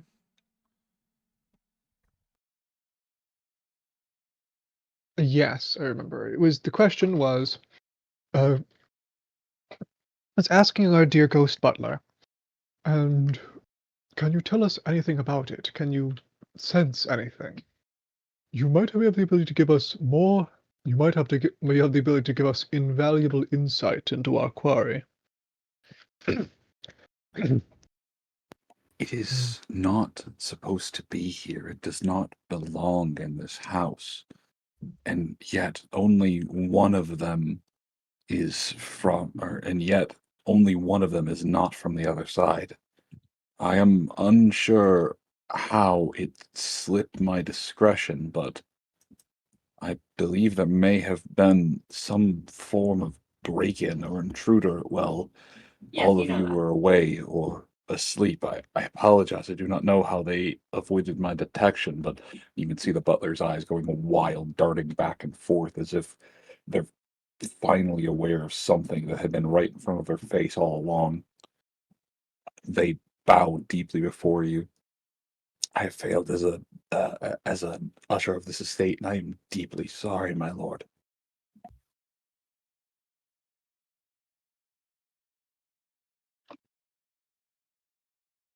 I mean, it's not like Yeah. he's well versed in the skullduggery. Huh. Indeed, we all make mistakes. And it's not like there have been many attempted burglaries in the last long time. Well, that does clarify some useful information. Let's see now. Where is Maury?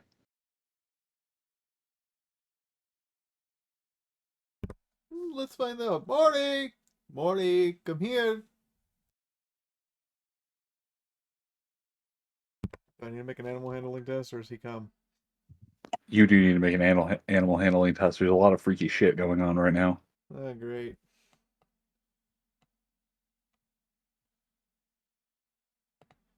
That is cocked. Giggity is not a success for me.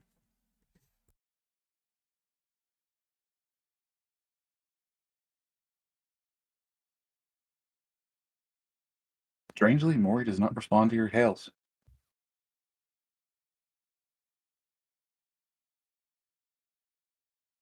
Well, that's not good. yes, Final Sight. Comic Lucifer was based on David Bowie.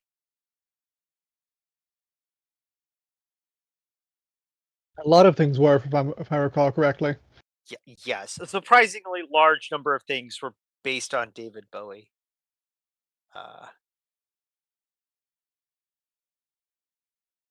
He was an amazing and very what's the phrase I'm looking for? Very visible persona. Well renowned. Yes.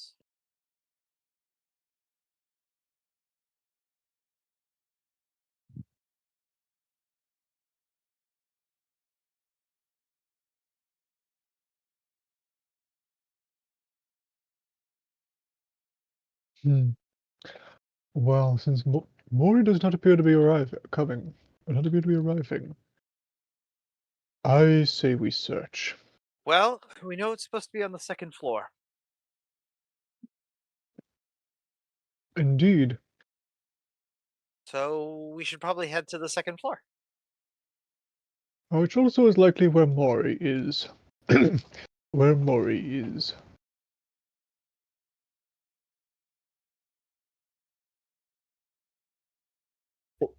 We head up. I suppose we head up the stairs. Rodalin keeping his staff tilted over over Andrew's shoulder. Okay. Liberated out.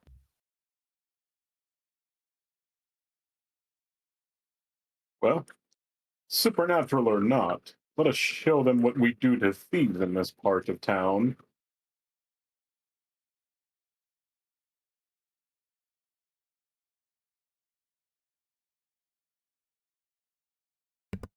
Yes, quite.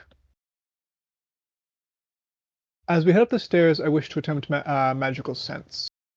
See if I can get a guess, or I guess maybe once we're up there.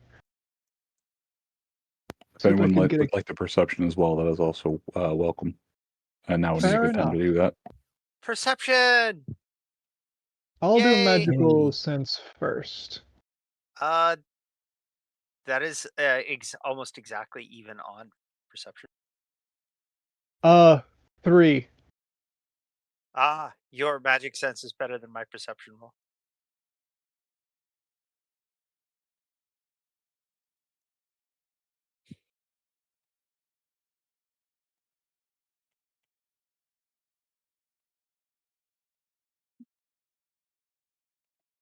Well, I'm doing stellar tonight. I have failed another test.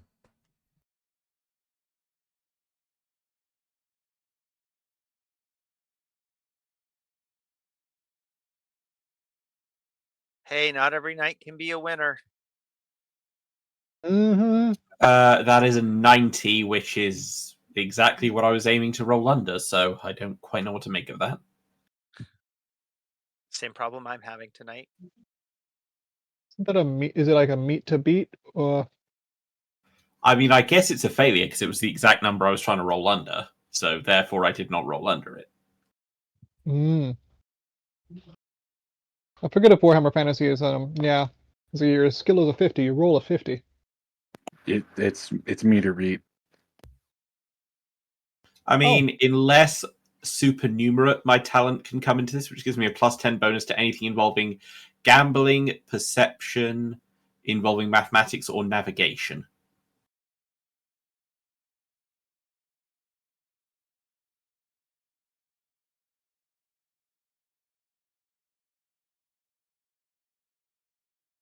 All right, so you round. So you round your way up the stairs, making your way up to the landing, and it would be in the hall, face down in a small pile of just broken odds and ends. Some of it looks like it's part of the house. Some of it looks like their own personal things. But you find a woman in rather decent finery.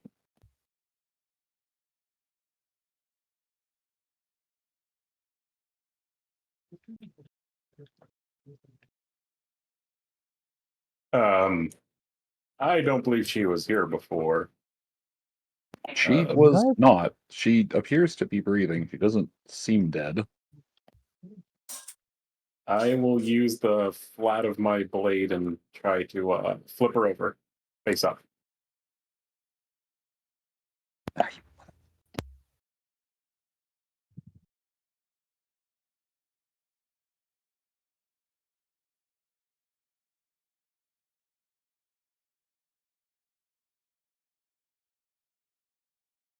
That's the best I got. What? Hey, she rolled. Ah. You tap her with the flat of your blade, and she rolls over. Where am I? Wait, this isn't the gala. You Oh, damn are. it! You Huh? are in our home. How did you get here? She sits up. She's in a sort of party finery. I give me a Oh, moment. I wait a remember. second. Sorry, I just remembered I have common knowledge on dead. Can I? Is that too meta or? I randomly took that last time I leveled.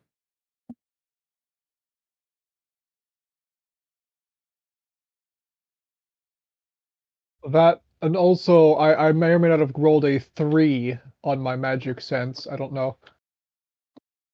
Not to interrupt the flow, but whenever that would be relevant. Yeah.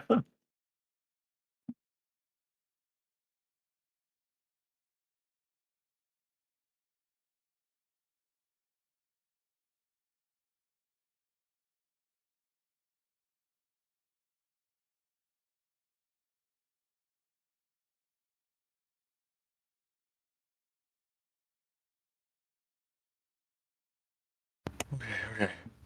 I can breathe.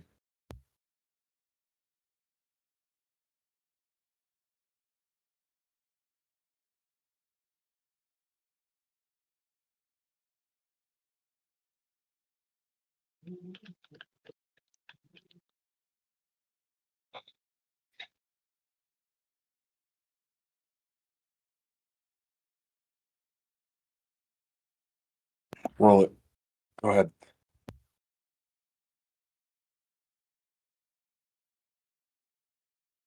Also, 3 on magic sense. There is magical emanation coming off of this person.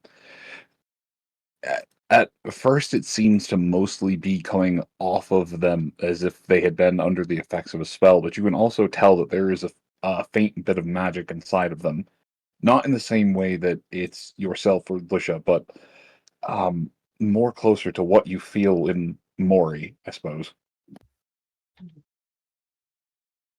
Ah, she's an animal. God, you know what? What am I expecting from a Bretonian? What? Isn't that some kind of series? Like a book series or something? I hear it wasn't very good. Apologies.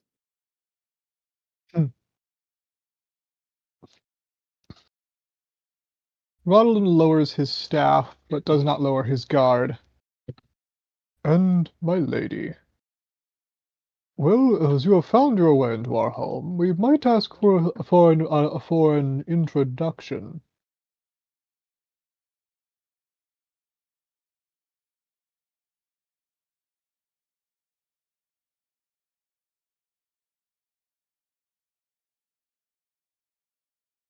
That is a pretty good question.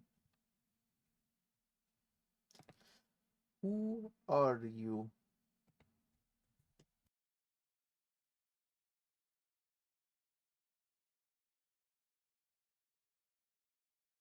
All I can remember is her Lucy. sister.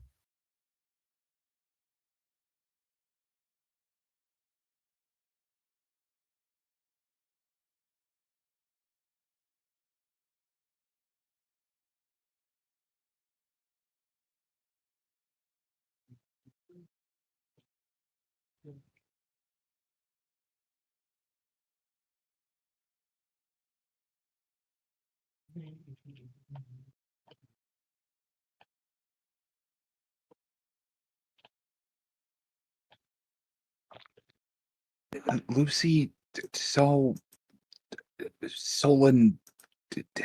something. I'm sorry, I don't remember. You don't remember your name. You don't remember your name. I was being invited to a gala, and I remember someone waving their hand and speaking some words. A bag got tossed over my head, and then I woke up here, stumbling. I ended up falling, and uh, well, I thought I hit my head, but I must have hit my arm. Well,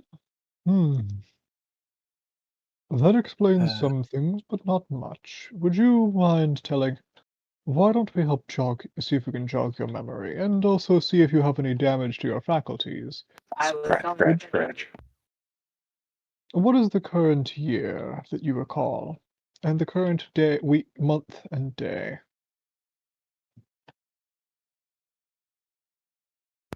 It's 2098. No, 99.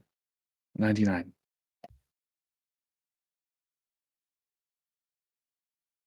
Interesting. Question for the DM when there's a moment. What?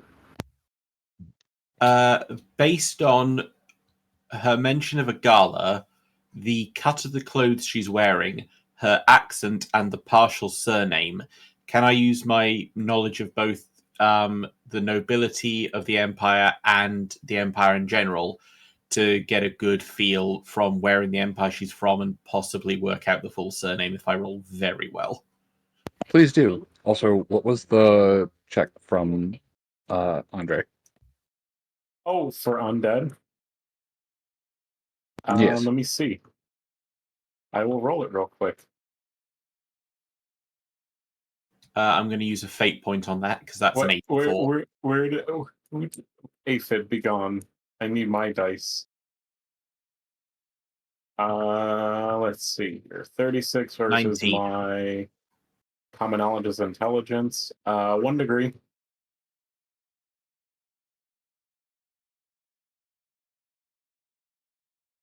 Uh, 19, 4 degrees of success. Jesus Christ.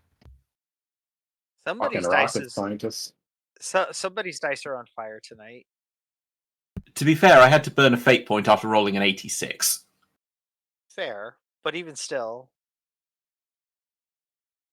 Both sides of the bell curve getting representation.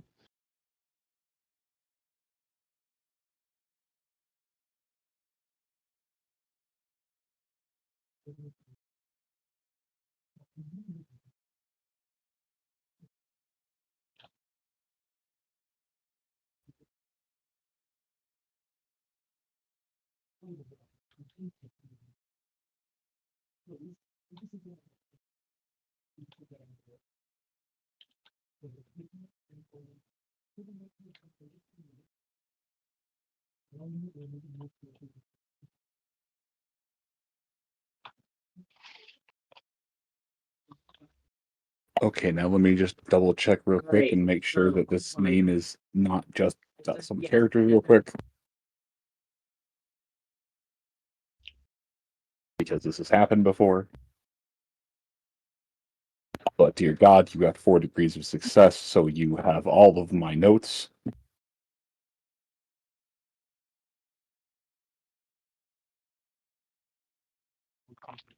Oscar's like perpetually that one scene in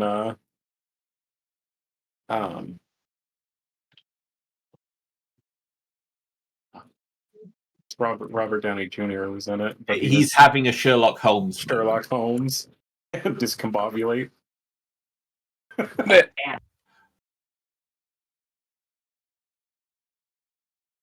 Also, I just had such a fucking like internal asshole because part of me just went, yeah, oh,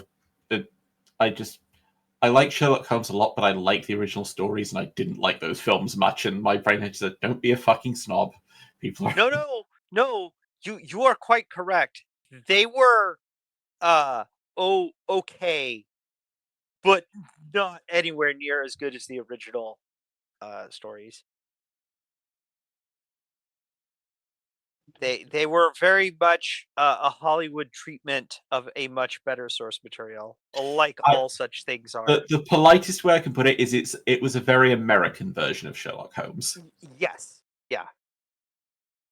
That's an accurate statement. Yeah. Yeah, I can take your leave, Sherlock Haymaker. Sherlock Haymaker. Oscar And ironically, combat.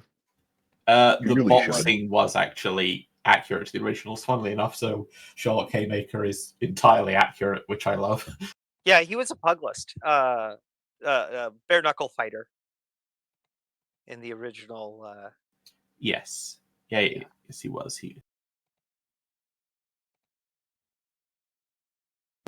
Anyway, so with the degree of success on common knowledge undead, while she doesn't bear any of the glaring telltale hallmarks, the deep pallor of her skin and the rather clammy feeling of said skin would you lead you to believe that she is at best some kind of a thrall. But At what? I said at best some kind of a thrall, but she doesn't seem hostile. She truly seems just discombobulated. Fuck you, Oscar. I couldn't think of a better word, and all I can see is that scene.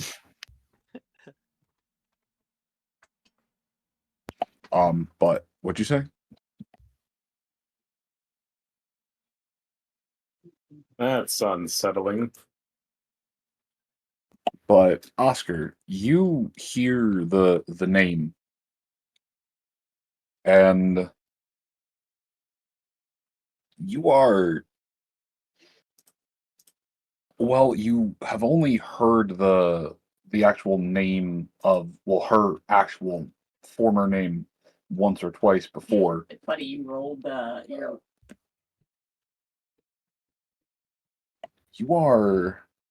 You have heard stories of the von Silencia family, No, it's just a minor nobility to the far east of Stirland and Talabeclan, on the a little too far into the border of Sylvania for most empire-fearing folk.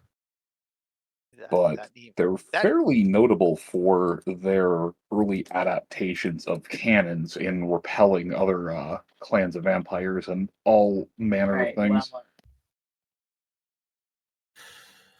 You're a long way from Sylvania, my lady. Why would I go to Sylvania?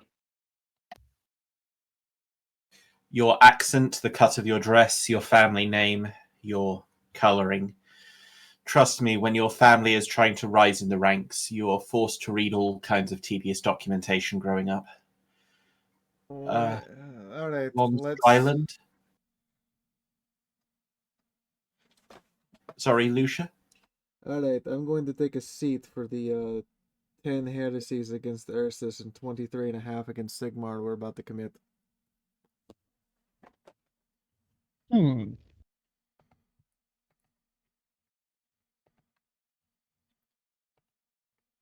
Continue. As she's sipping her bathtub vodka. You hear... Please make me another drink alcohol test. And you hear heavy scratching coming from above you.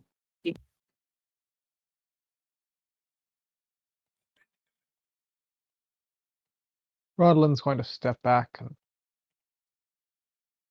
keep his eye on the roof. Good. Oh, it burns so good. Given where you are from, my lady, I trust you will not take any offense to our precaution that I request that before we go any further, you raise your top lip and show us your teeth, please. She recoils slightly, pulling her hands in to cradle herself, as if trying to protect her bosom from untowed stares. Just, Chris, why on earth would I do such a thing? I am a noble lady, after all. Ugh, As was von Karstein, my dear. Please, indulge the formality. And may I add, you're trespassing. She shrugs and proceeds to lift up her bottom lip, lift up her top lip, a delicate pair of fangs exposing themselves, to which her response is simply, "When did these get here?" Oscar looks at Andre. I look at Oscar. Either of you can make a sense bullshit roll. What language are we all currently speaking in? Right, probably. Fuck. I don't like this. Okay. So what's the role to sense? Oh, is there a sense motive? No, that's the motive is pretty clear. Lusha swirls her drink, thinks about it. Give me one good reason why I don't call my bear down here and see if he likes the taste of undead.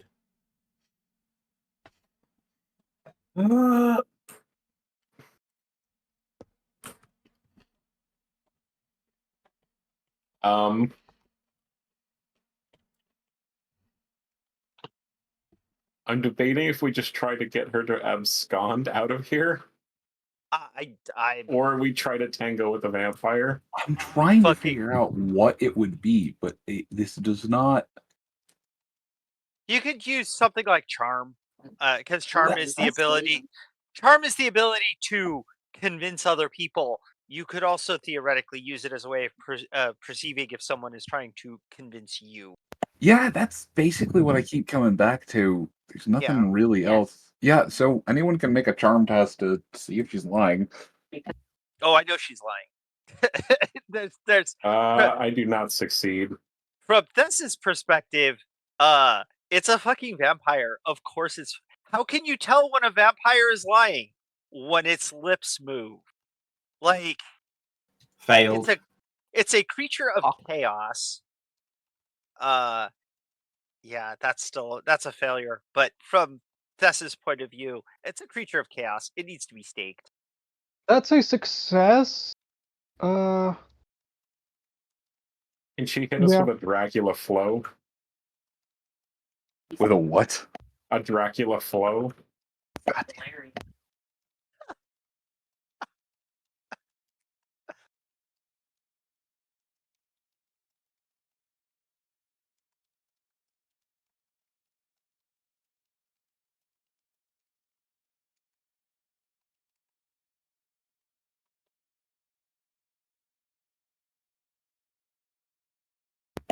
Any better? The hot.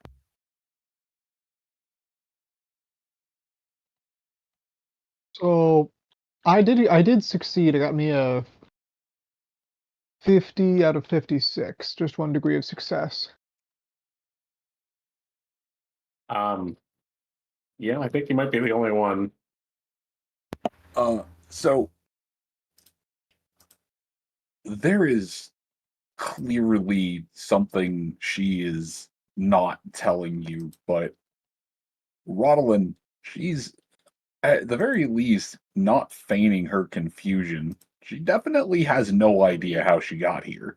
She's definitely lying about the not knowing she's a vampire part, but I was gonna say this Lord is in the Oh, languages do I speak? I do not speak Tone yet. No one here speaks Hmm. Elven or Lustrian I or speak Elven. Mershing. You speak what? I speak Elven. High Elven specifically? Yes. Oh, okay. That may be a thing that we have discovered. In High Elven, which she may or may. We should stake her now. Perhaps. Rodlin responding in High Elven. Perhaps, but I am legitimately curious as to how she got here. This is somewhat. If there is a vampire close enough, I don't know. If nothing Oh, else, wait. certainly certainly there is deception, but her confusion.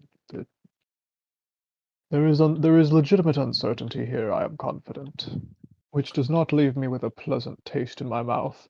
How a vampire could wind up here, uncertain.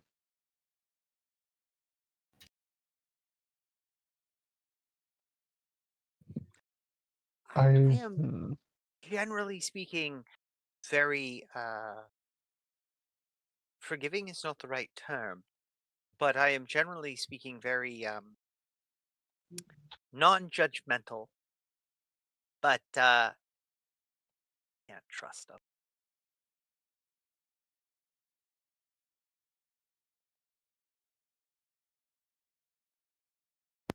the butler crosses his arms. I'm of the mind that we detain her until the authorities of some caliber arrive. Though I do sense other intruders in the home. thing. How does one arrest a vampire?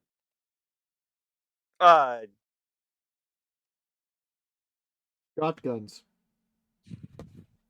Following the mess of the von Carstein some 20 years ago, any vampire caught alive tends to be subjected to summary execution or a lynch mob. No. You misunderstand. Shotgun, kneecap. Vampire take time to heal kneecap. That means, you have a little bit of time. She's saying this directly in front of the vampire. Well, I mean, you also have to. Are you speaking in High Elven, Lusha? No. Which is where the conversation started. Oh, sorry. I thought only That's you why I two were. stayed butted out. I thought Yeah, only. Okay, my bad. Yeah, that's why I was My very bad. specifically asking which languages folks spoke. Only Reich and Bretonny for right now. Yeah. I do plan on taking Elven. I confused Andre's voice for Oscar's voice and thought we had switched languages. I apologize. Yeah, no Wow. worries. I mean, it's nothing to say that another conversation can't be had at the same time in another language. But my intent was to start the conversation in a way that the vampire might Anyway. not be able to understand. Continue. I didn't say anything. I'm staring at you with Andre like, what language are they speaking? I mean, the butler's looking between the two of you. Do either of you have rope? There is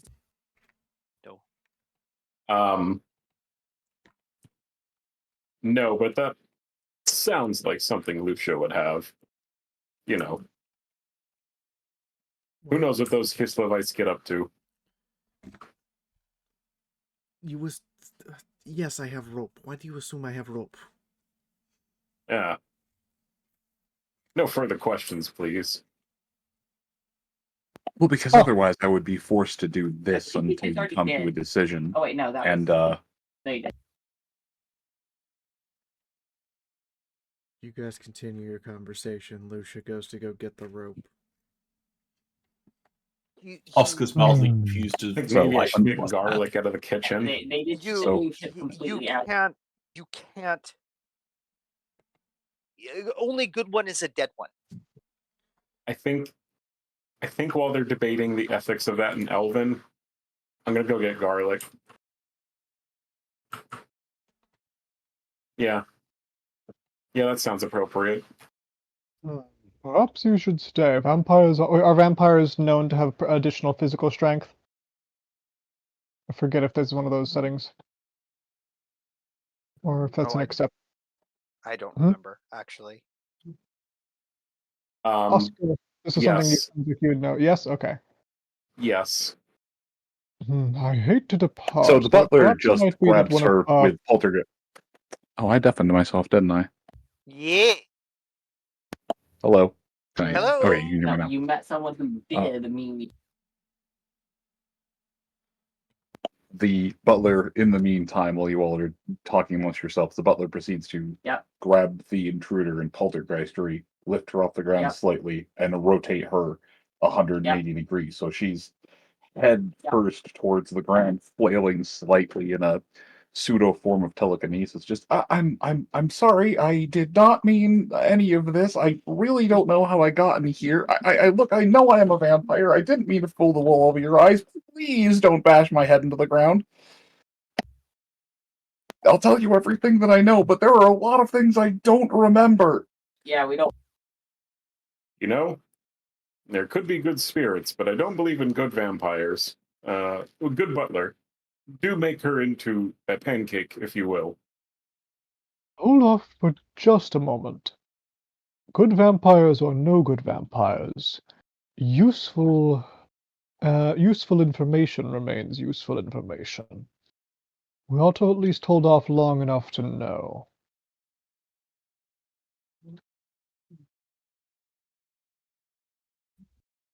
Now, you offered us information. What information do you have? This gala. I presume it was with other vampires.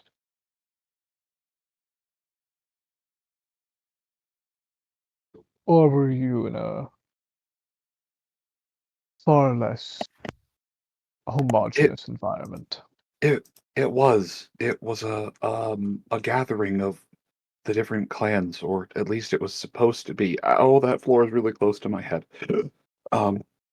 Yes, it was supposed to be a meeting. We were going to discuss civilities and talks about trying to. There's a really prominent member rising amongst the royal family ranks, but more importantly than anything, there's The summer water staff. there is a clan, a small. Can you please raise me up a little bit, or?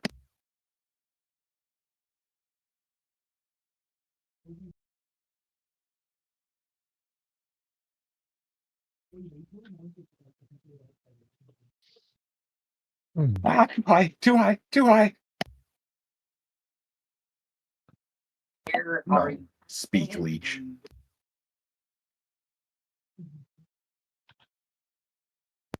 Her feet are almost on the ceiling. She's flailing in midair. She's like, okay. If you flail too much, she might drop you. Alright, as you call. Why don't you do yourself a favor? Why don't you take a seat? Well, there should be some rope coming in any second now. Once it's here, we'll make reasonably certain that you shan't be escaping.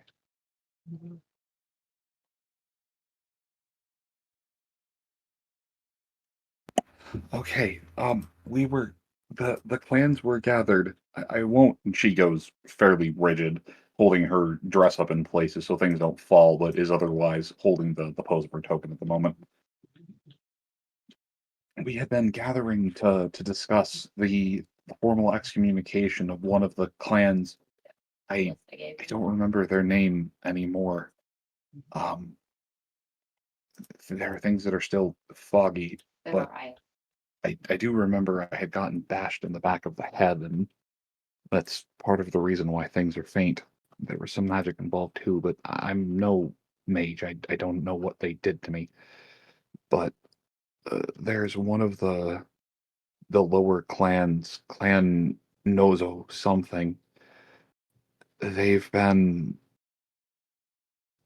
they had been threatened before by some of the higher lords that they were just stop cavorting and stop helping the the subterranean races, and yet still they persisted.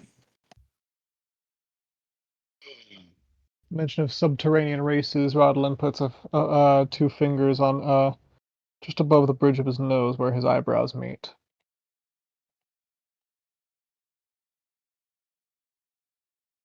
Hmm. The scratching continues. Then That's unsettling. Yes. So, remnants of von Karstein's brood are allying with the Skaven. Von Karstein, that's the one. No, wait. That's Or, sorry, no, not Von Karstein. I forget I said anything. I spoke a little too soon.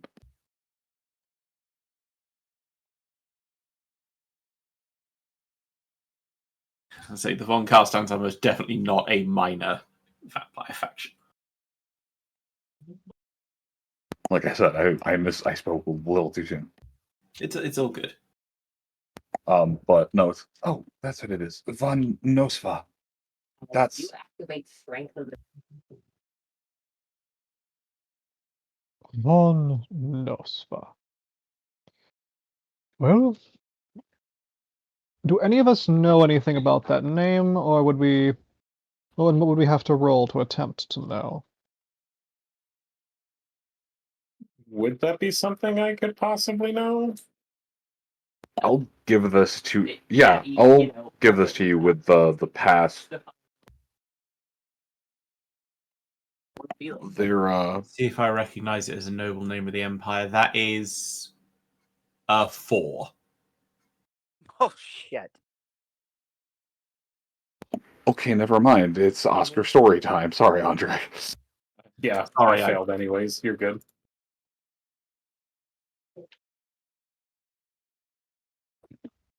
Okay, years of reading through the genealogy in my father's library and being bored to tears come to my aid. Does the family name von Nostra mean anything to me? Hundreds of years ago, there was a fairly prosperous noble family whose name has been lost to time, or rather expunged from time. But they were known to be. Hang on, let me move to a slightly better location.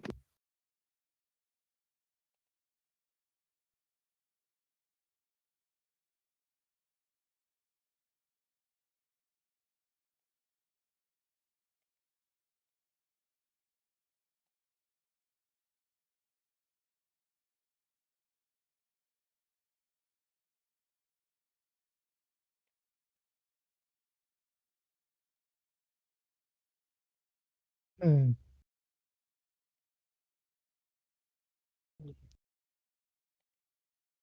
Okay, this seems to be slightly better at the moment. Um, a long while ago, there was a rather austere noble house that had begun its slow descent from Welcome grace. to the army of as they had taken up a rather peculiar obsession, not with the normal trends of the time, not with the normal trappings of nobility. Rather, they had come to find that there was a meat finer than no swine possible, and that was of the accursed flesh and skin of the rat folk. Through perverse rituals, they were able to cleanse the flesh of most of its warpstone taint. And if one digs hard enough through history books, recipes can still be found. But it was said that within a single generation, changes were noticeable. There was thinning of the hair all across the forehead, or all across the forehead. Wow, thinning of the hair all across the head, and a elongation of the forehead and nose into a small snout. The eyes became slightly beady, yet grew in perception of the dark, and it was said that the fingers elongated into almost small claws. And yet this trend continued through the ages. It was ignored at first as just the queer proclivities of nobility, but there came a point in time when the other noble houses could no longer abide by these strange trappings. In just a short 30 years, the noble family was excommunicated from their lands in the northern parts of Stirland and sent east. Sent east. The last anyone had heard of them, they had been attempting to reclaim lost honor in the more wild parts of the Sylvanian countryside. They disappeared for a long time. You think it?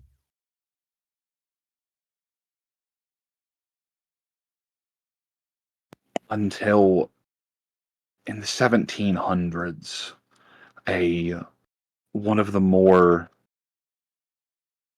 grotesque of the vampires to hit the front lines were these bestial creatures that looked like what the rat folk could only dream of. The strength and brawn of a rat ogre with the refined intelligence of a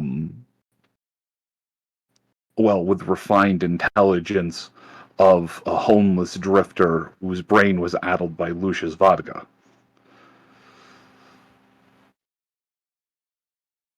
But they were fierce creatures, and they were known to be disposable given their hideous state, as none seemed to care for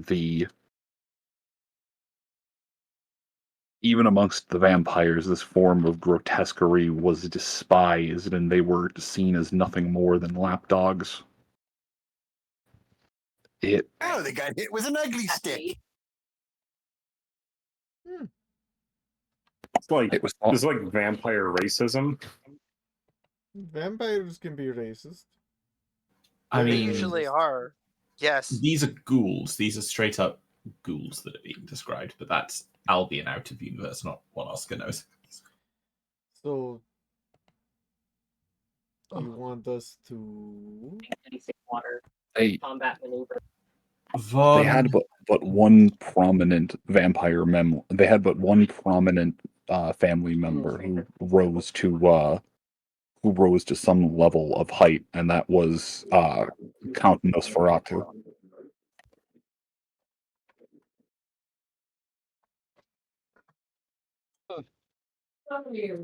Did anybody else, out of character, just think our GM just told us he's gonna sick Dracula on us?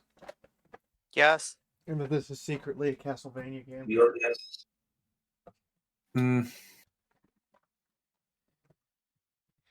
Behold my true form and despair!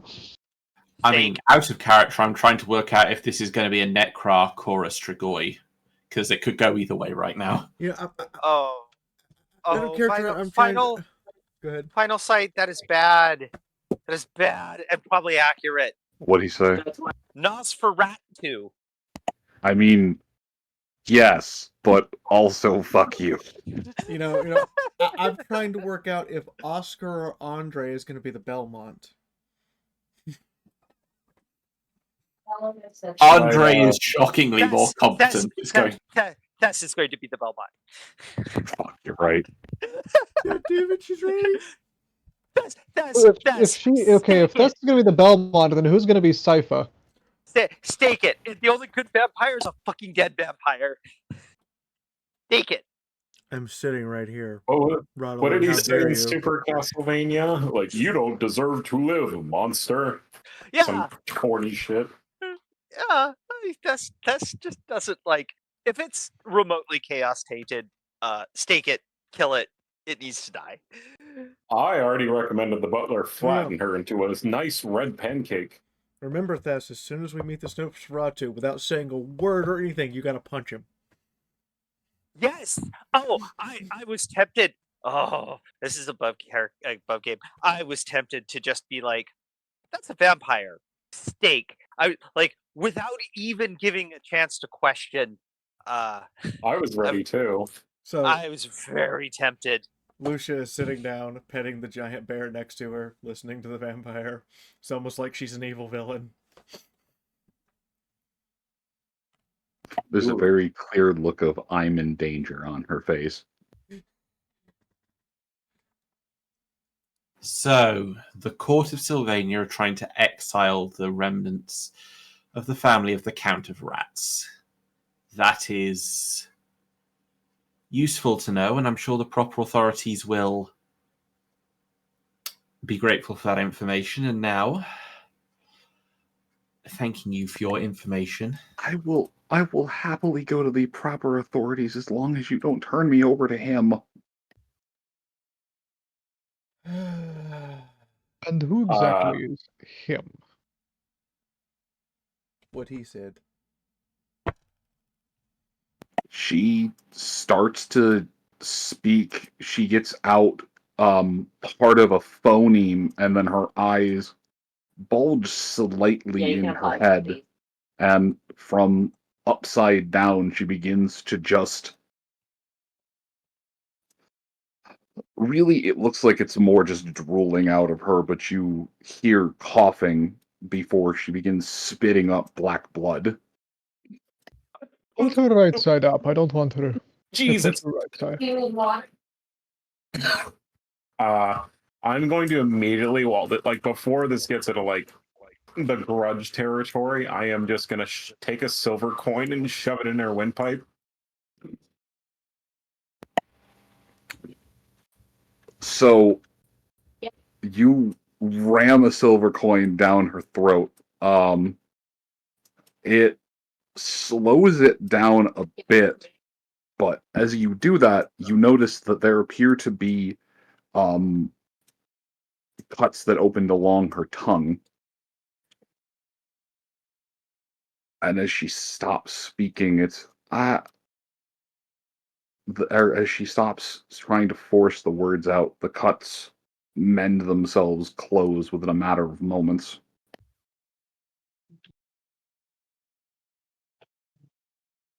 I thought I was far enough away. I can't speak his name. I physically cannot. Can you speak his name? Can you write his name? Could you acknowledge if one of us were to guess? She blinks for a moment. I've never actually tried to write the name down.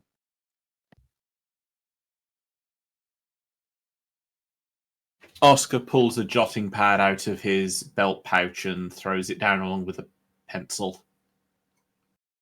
Also, my dear butler, if you'd be so kind as to set her in the chair, I think I have something I must. I have a procedure I must perform.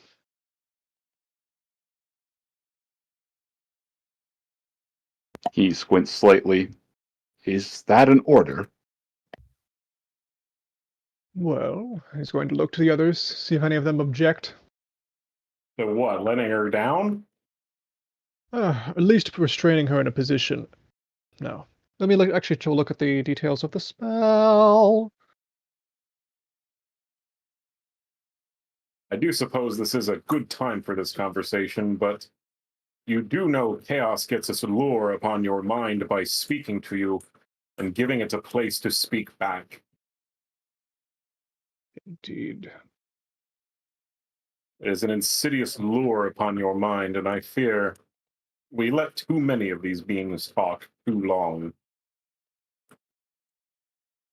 What could you possibly hope to glean from such a creature?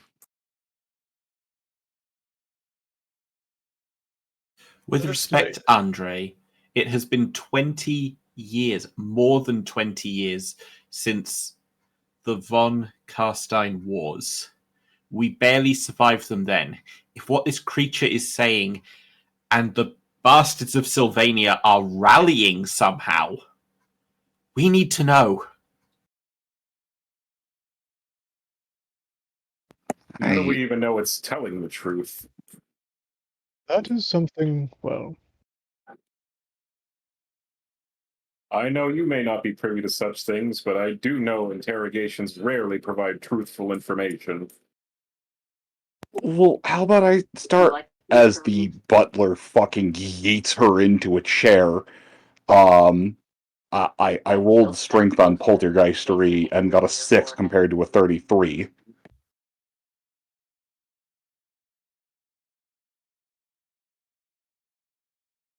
Damn. Right. Yeah, that's good work, Butler. So he throws her into the chair. You hear the sound of something break, and it's not the chair.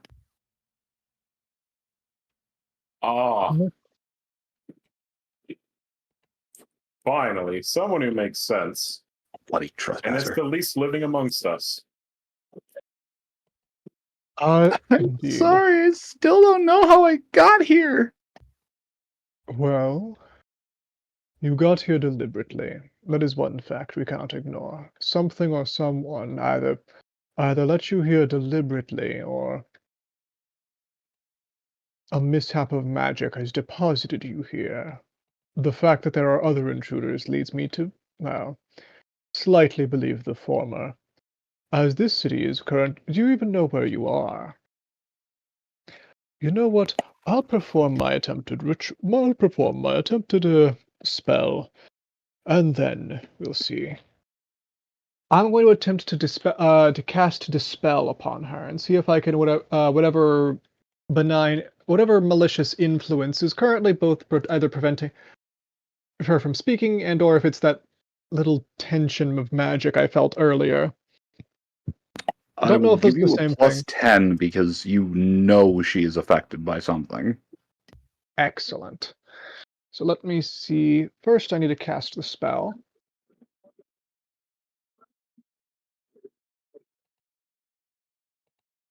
Oh, my girlfriend says hi, guys. Hello. Hello. Hi.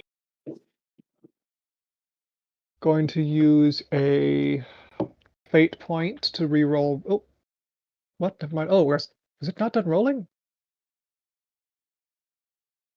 Apparently. The dice got hid. So that is a 6 and a 9. Nice. That's a 15. That's a successful cast of the Dispel. Now I have to...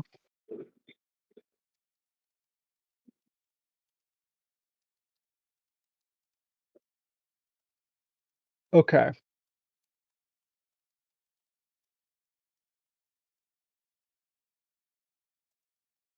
Channeling test. I'm very good at these. Don't need it. Didn't actually need it.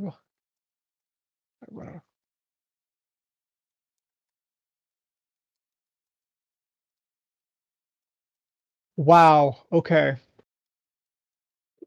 So 10 out of a lot, or 11 out of a lot. I will say it is worth noting. You gave me the 10% bonus because I'm aware of the magic. However, Dispel does have a disadvantage if the other, if depending on how powerful of the enemy caster is. So it would be like it's a minus 10% for each magic die that the caster has. So like, this would be a minus 40 for a 4. However, I already have a. However, I'm good at channeling. My willpower is already 55. So even if this got, and I had a plus 10 from the knowledge of the magic, so even if this guy had 4 magic dice, I still had like at least 1 or 2 degrees of success. Well, thankfully, it's not 4, but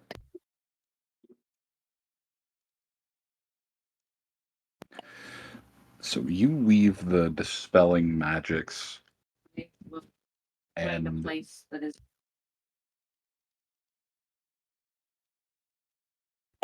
for a moment there forms a yeah. phantasmal blind and gag revealed. There seems to be multiple chaos sigils imbued upon them that all seem to do with restricting speech and sight and knowledge. The dispelling energies burn away through them, and you see the young countess's eyes through them, and well, it's still clear that she is, at least to some degree, a thrall or some form of vampire. Clarity is there that wasn't there before. As she looks around and just, I remember.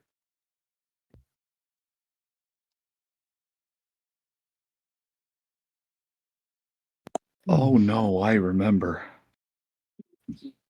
He sits up. You. And what is that you remember, creature?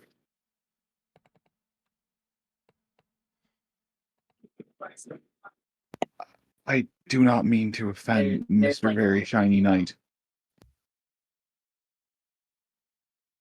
I was going to be let off as a political marriage piece. I ran away. I had gotten pretty far south of the Bretonian Mountains.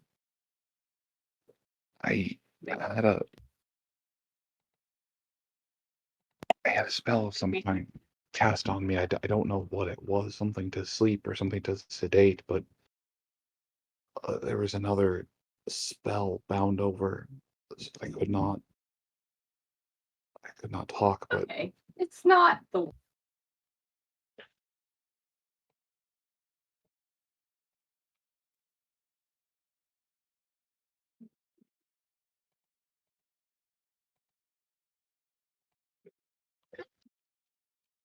You mean to suggest that you had this happen to you in the fair and noble lands of Bretonia? yes, I don't know who it was or who my assailants were, but I had made it over the mountainside. They had the same accent that you did. Such a thing could not be. It is simply mind games you play with me. Was this before or after you are turned into your present condition? Yeah, they all rolled single digits. Of that, I don't Five was the remember. My family had always had dealings with the Sylvanian lords. We traded back and forth for minerals and materials. I have a feeling that something like this was always going to happen to me, though.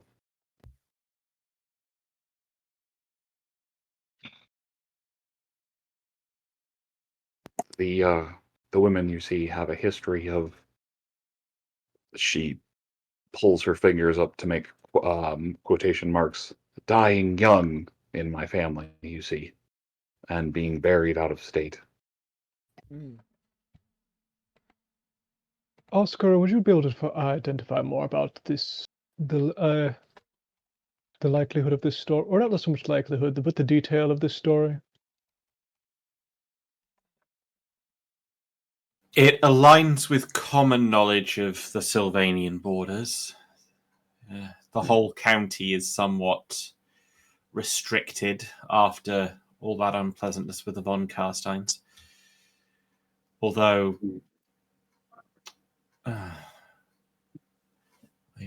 Britonia has its own blighted land, but that's quite far off.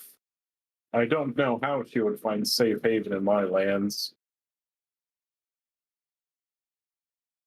She looks to the left and looks to the right. I mean, I never said I was safe. I was kind of darting between shacks and houses and things, but I guess I thought if I made it to the sea, I might be free. But whatever had assailed you ran you down in any way. Then do you remember more about this gala you were discussing moments prior?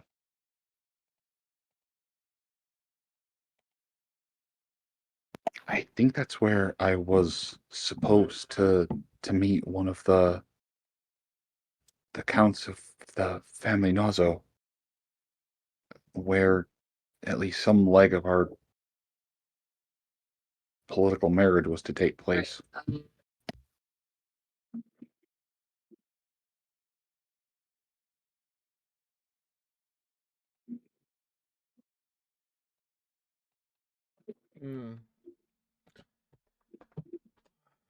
Well, I suppose we should get going there after we, There's a very loud slam on one of the doors in the hallway, almost as though Maury himself was shoulder checking the door. looks down at Maury. It wasn't you. Maury farts. Did you say Maury farts? Yes. I did. We should check and see what that is. Right. More My dear trouble show butler, upon us. I hardly need to ask you, but I imagine I hardly need to ask you, but please keep her restrained. Lusha's already out the door. All right, perfect timing. I need to go move my father. Quick break, and then I will be right back. Okay.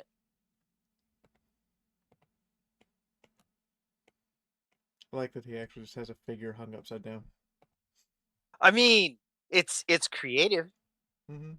I I'm not even sure sense how he did main it. antagonist. Oh, he probably hold on a second. Do that with Rodalin's figure just to see. How do you even do that? F key to flip and then lock in midair.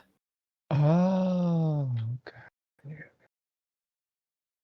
I'll increase the lift height. Key to flip. How do you lock in midair? L. Can't. What the fuck? Oh. Alright. F, L. Oh, it works. Opposite. Now we have discovered new skills. So I have an idle thing that probably wouldn't occur to Thess that might occur to. So, I mean, just for your all knowledge on how bad vampires can be, at minimum, their strength and toughness is at 40s, if not in the 50s. Yeah, no. I was more thinking, if she is cursed and has been killed and brought back as a vampire, aside from staking her, is there a way to undo it? No. Not if she's like dead. Yeah. In a weirdly technical sense, getting into the metaphysics of Warhammer that like we in character have no way of knowing. They technically don't have souls. Their etheric presence has already moved on. There is nothing left there. It is an animated body, which is why so many vampires are scared of death. Because when they die, that's it. Genuine oblivion. Yeah, game over. Genuine All oblivion. right. Ironic, how fascinating it is to then that think about the fact that their souls have already moved on, because it's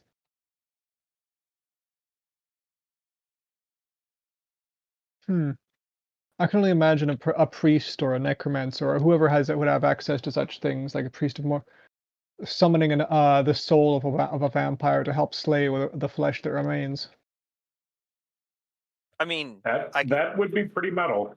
That yeah. would be, but I'm pretty sure the souls go to feed Nagash.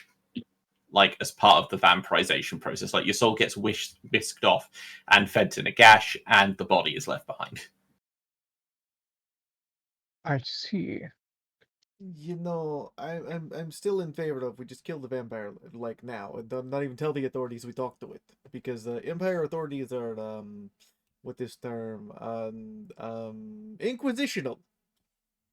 Yeah, no, that's entirely Oscar's thinking. It's just like, this is important information, but who the hell do we tell, and how do we tell them we found it out? Because, without ending up in the stockades ourselves.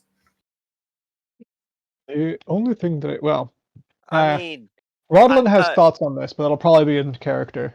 The other option is we take her with us when we go on whatever side quest this is. Absolutely not. I am not sleeping near that thing. Oh no!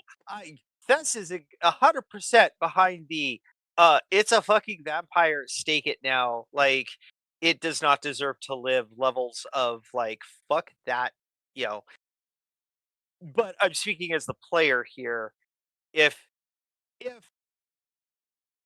we're all worried about, oh well, how do we tell people this? What do we do with her? There are only a handful of solutions functionally that will not get us in trouble.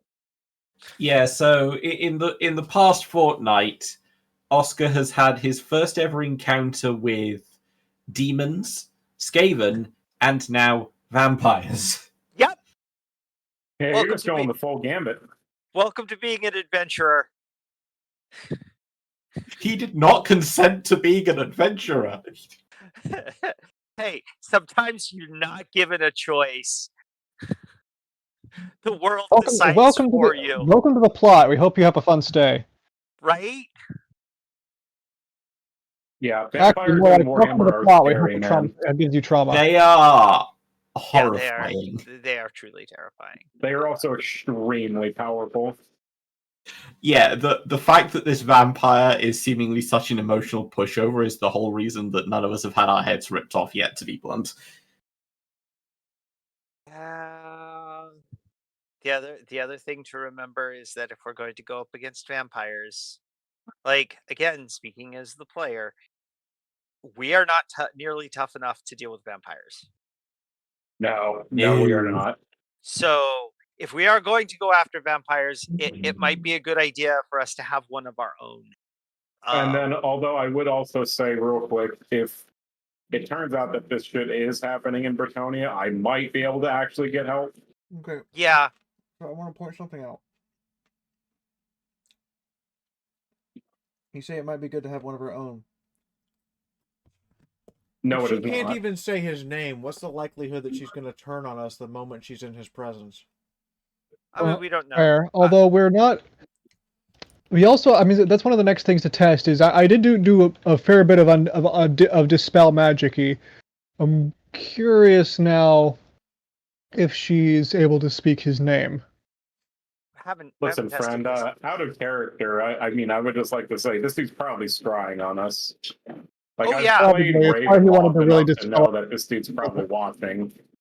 A little bit. That's probably why he wants as much magic dispersed about this. Oh my god! We have the room where magic cannot enter. Yep. We can literally take her there and it sucks to suck scryer. Crystal ball just gets like TV static. Well, the fucking Nosferatu over there, like, well, fuck! Damn it, cable's out again. It really would depend, because, like, my god, vampires are... It can't use magic, it can still rip our heads off. Yep.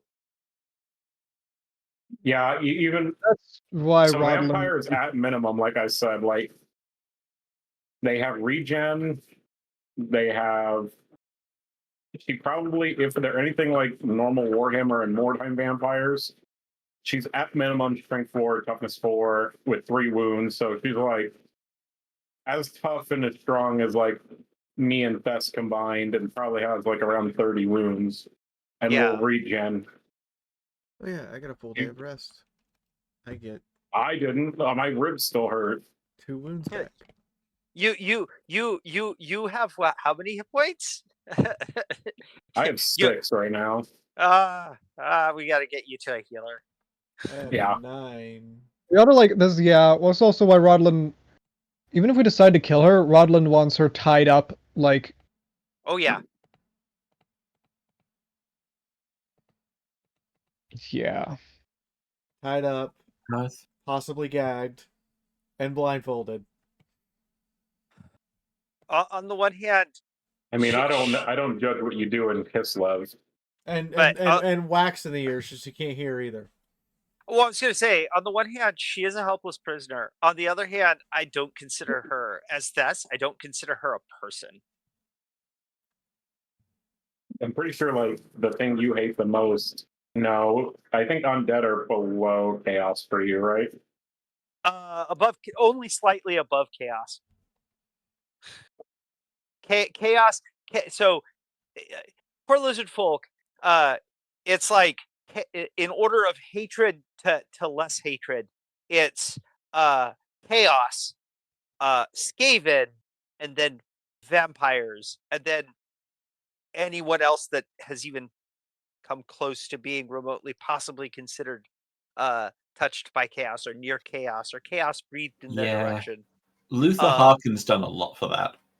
Yeah, and she's over here talking some good shit about this vampire and Skaven working together to do chaosy things. Oh yeah, no, definitely want to get involved in that and fuck them up.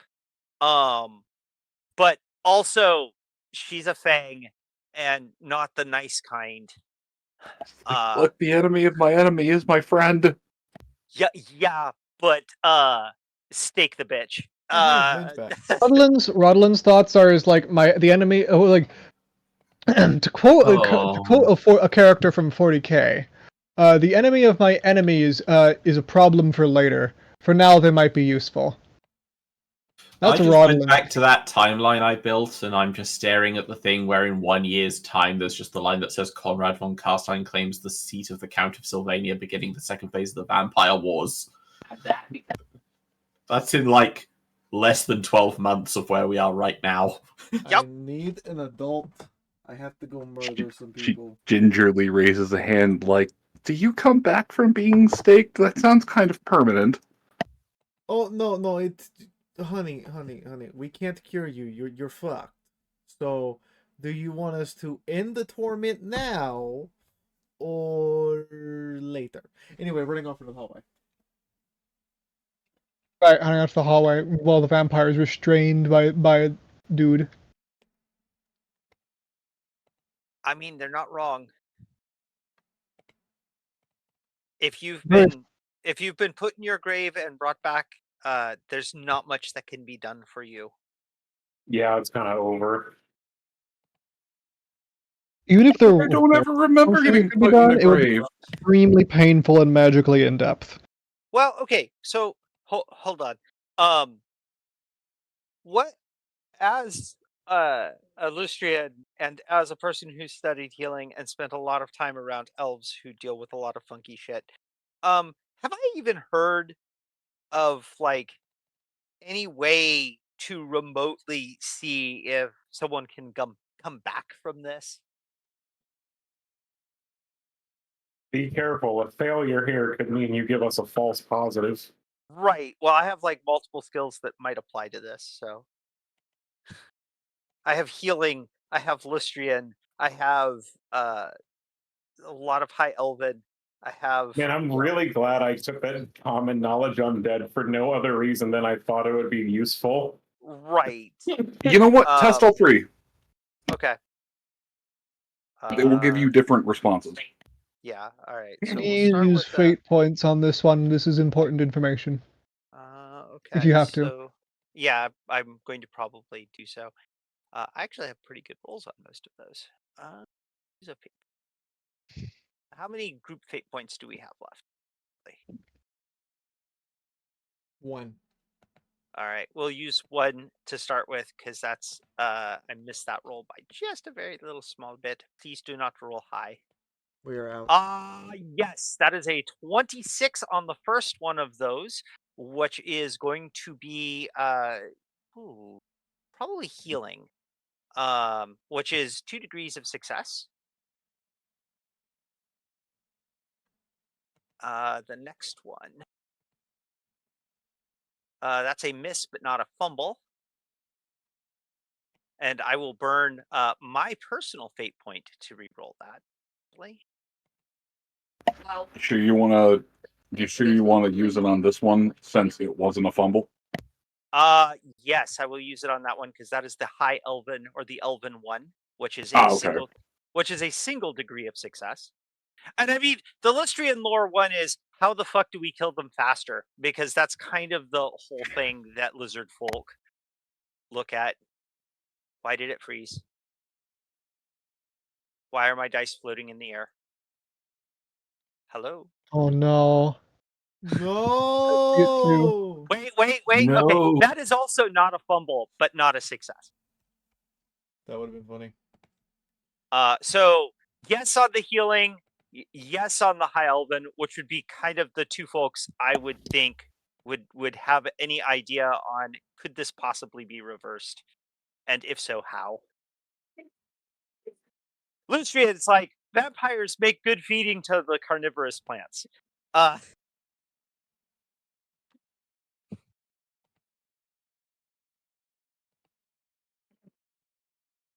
There's not really enough meat on her to bother trying to feed to any of the local flora or fauna. The local flora and fauna here wouldn't eat her anyway. Mari is fauna. Yeah, true. Yeah, exactly, and it's not worth more to eat. That's true.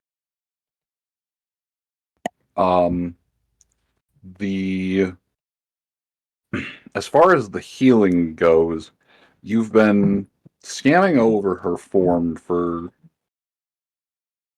whether consciously or unconsciously for the past few minutes, and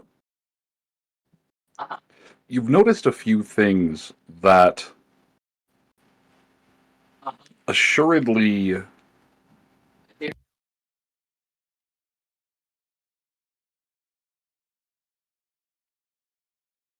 sorry, I'm trying to figure out how to word this. Warrant?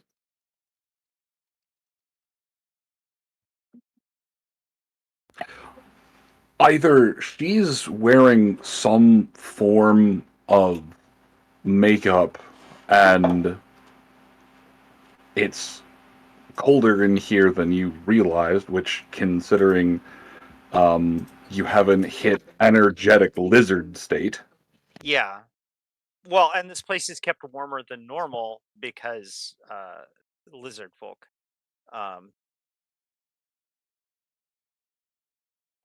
But as she sits in the chair, you have noticed a faint rise and fall of her chest, a bit of color in her face and features. So not entirely dead yet. Okay. So not buried and brought back, merely enthralled, or rather starting along the path of. Like there's definitely, like, in a dark alley, if she smiled at you, you would go, "That's a vampire." Yeah. But upon closer scrutiny, that guy's a vampire? Yeah. But okay. I'm gonna say, but as far as the knowledge high elven, it is theorized that through magic all things are possible, and with a strong enough control over the weave, one could even rewrite death itself on a very, very, very fine scale. Okay. But there is no immediate spell or ritual that comes to mind that will reverse it. merely a few spells or rituals that will abate any of the current problems. Okay.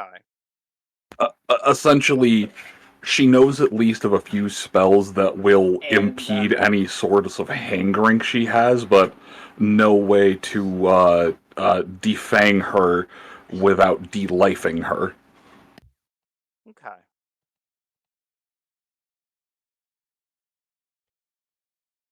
I have a question for you, and it's an important one. OC or IC question? Oh, this is entirely in character. Just curious. Because I haven't left the room to go looking for the banging. Yeah, no, I figured you haven't. I figured you haven't left anywhere. But what's your question? Do you still breathe? Do you think I should try and use a little more common knowledge on dead? And then I also kind of wanted to probe, like, where the hell was she going exactly in Bretonia? Like, who was she trying to meet? You may test both. Also, Fess, what did you say? I did not. I heard you say something, but I couldn't pick it up. I kind of lean a little, like, whatever wall I'm leaning against, kind of lean a little towards her. Do you still breathe?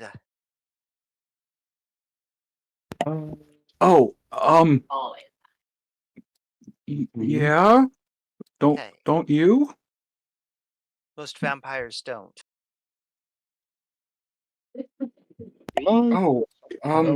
Yeah, I'm a pretty big fan of air. Good. See that it stays that way.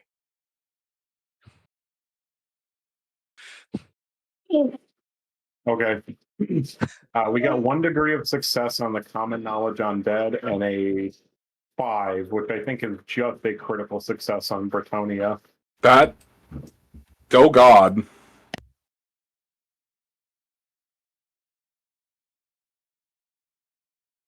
Hey, the dice are in our favor tonight, I think. Me, random bullshit go. The dice. Nah, bitch, you're telling a story.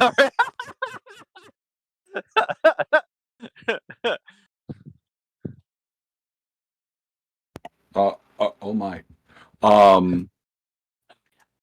So another degree. What are you probing about for common knowledge undead? What question are you For querying? common knowledge on dead, if there's any possible way of curing someone who has started the turn or has been bit.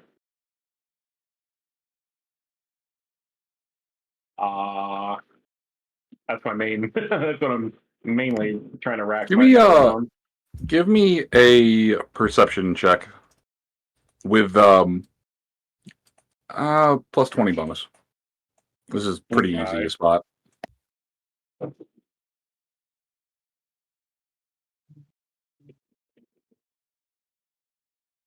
What is my perception? Do I not have it? I thought I had it.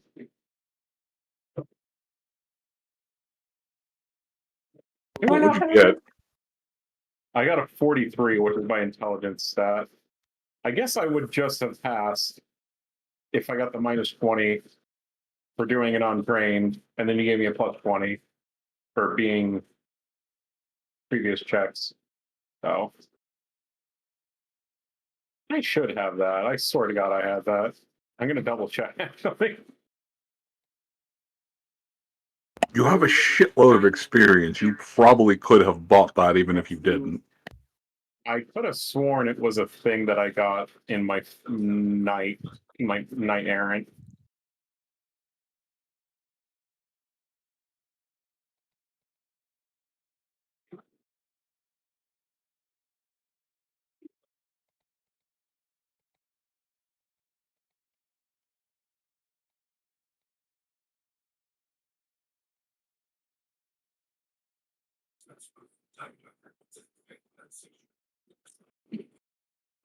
Negative, actually. That would be my next rank of knight when I get it. But no, I don't have it. So, but I do think for the minus 20 for doing it untrained and then getting the plus 20 for your DM. I was going to say, breaking even. I was gonna say you're either breaking even or failing by a point or two, but regardless, as you examine, as you're asking, pondering these questions, it looks as though she'd had a necklace of some kind. There's the wear lines of prominent jewelry upon her neck, but that's roughly the only mark you can make out. There seems to be a rather prominent mole on the side of her neck, but there's no persistent scar, no telltale mark, no dual fang print. Doesn't have to be the neck. Hmm.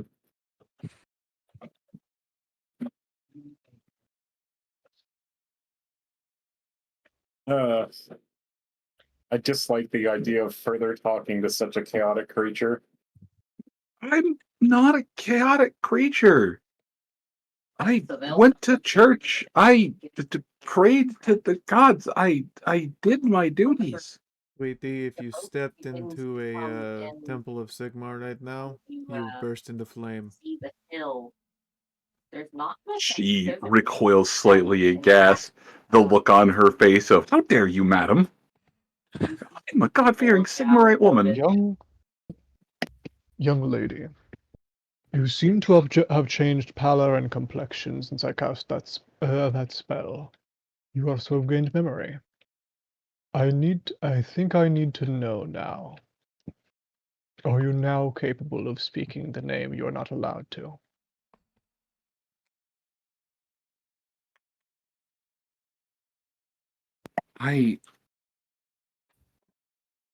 Yeah, no, there's not a lot going on. It seems.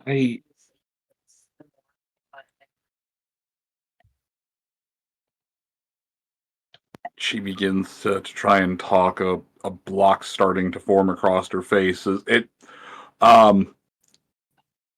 eyes become dial-up.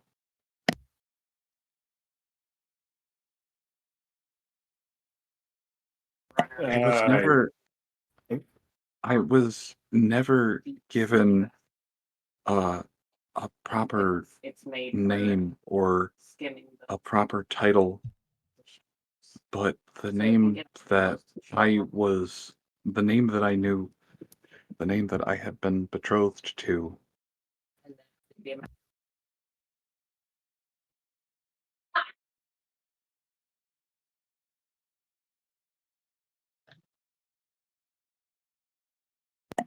He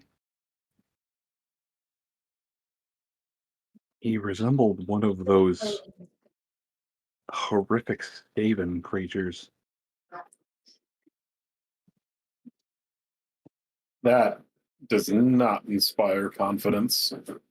I believe they called him Lord Cheddars So you let everyone else know that you're here. Lord Cheddars von Nosfa. Or, well, that's what we all referred to him. His name was Charles, but Cheddars von Nosfa.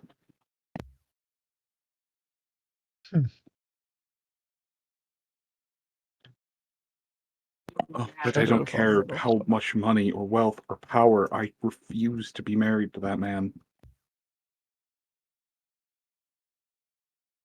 And it wasn't even just looks. His soul was ugly.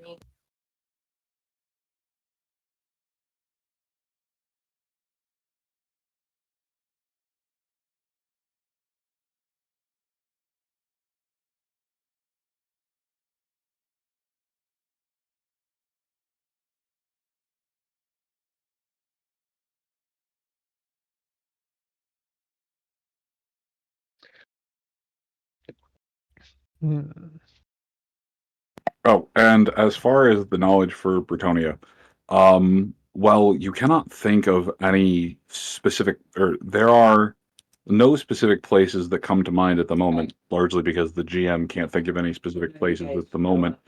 But you do remember a phrase that your that one of your first teachers was very fond of saying whenever people would talk about the glory of Bretonia. Always remember, Squire Andre. This place is a shining beacon of law and order and civilization. But never forget that the brightest lights cast the longest shadows. Ooh. And I'm assuming by shadows he doesn't mean goth baddies. Oh well. Yeah, no, he's not talking about your favorite member of the Hex Girls.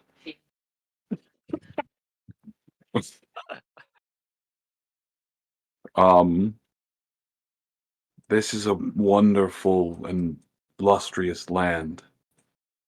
But even so, there are dark places on these borders. Places where crime and hardship flourish. Where evil magics find and take root like seeds. So yeah, you're coming in from the backside.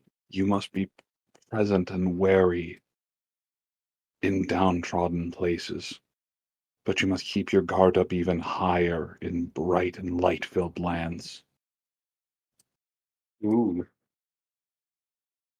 I mean, I guess I'll just tell you, because if you're not extremely privy on Bretonia and all that, you're newer to this setting, but there is a cursed land, like mild Mordheim for Bretonia, called Mosilion.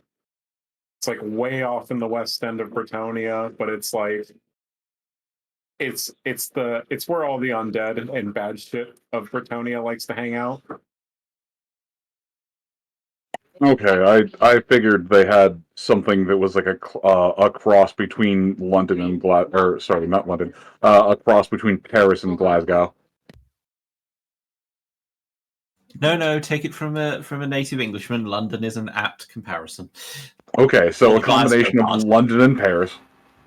Thank you. Yeah, so I don't want to get too long into that, but yeah, there's a bad zone that you don't want to go to at all in Bretonia. On that note, I have to point out that it is almost 11 my time, and I do need to be in bed soon. Mm-hmm. Well, then I can, with delight, set up this as you all have been talking, gathering, and rather successfully extracting information out of this woman. She hasn't been defiant or defensive in her answers, just rather attempting to remember things through a veil of amnesia. They'll be up here. Roughly 20 minutes would pass since the beginning of your interaction with her when, from one of the doors in the hallway, from one of the rooms in the hallway, I should apologize and say, there would be a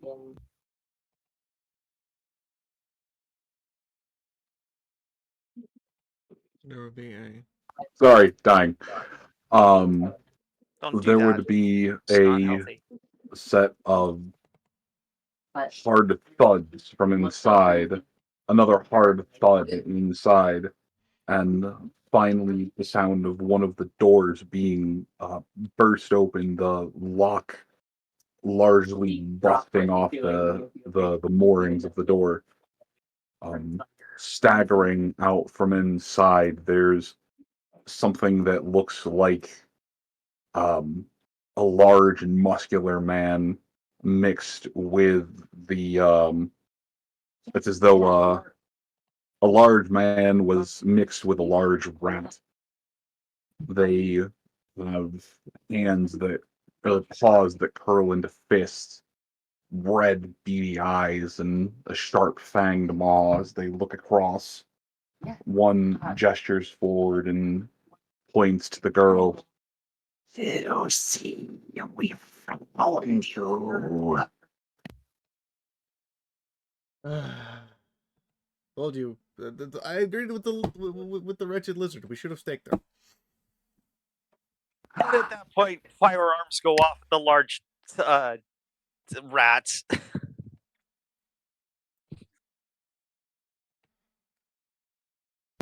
Lucy, you have guests. The Count will be so happy. Bang! Fire or roll hit. Yeah. So wait, where is this happening? I'm not. Down the hall. Okay. Envision a hotel room hallway for me. Yeah. Go down Creepy about. atmosphere and all, faint yellow lights. Bzz, Yep. bzz, bzz, bzz, bzz, Yep, background. buzz. Go about 3 rooms down from where you are, and imagine 2 hard thuds from inside of the room, as though someone was shoulder tackling or, front kicking the door open.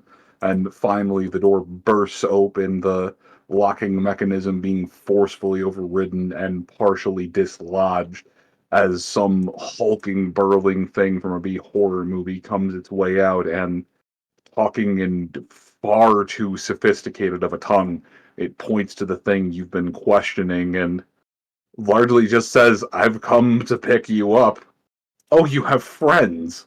"Oh, we'll take them too." And Thess shoots it.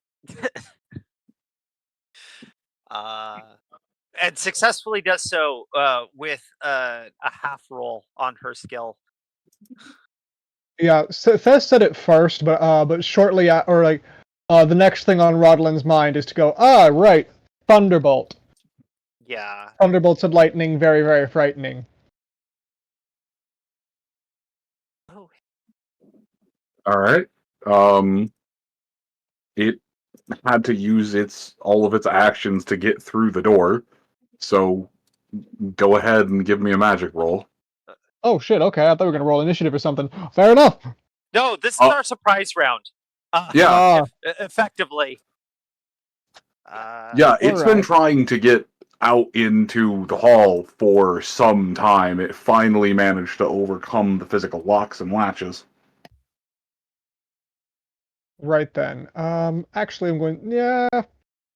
We'll actually go magic missile instead of lightning bolt. Let's see here.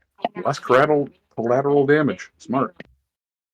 That is 9 points of damage, or 9 plus the weapon, which is 4. So that's 13 points. 9, 6, 15. That's 2. Also, please God, do not roll doubles. 13 points to a left. I see 31. Right arm. Oh, come on, this is Rodalin. He's gonna roll triples. I was gonna say, I didn't think magic missile had any amount of precision. I thought it just hit center mass. It hits center mass unless it always hits center mass. Right, that was the pistol shot.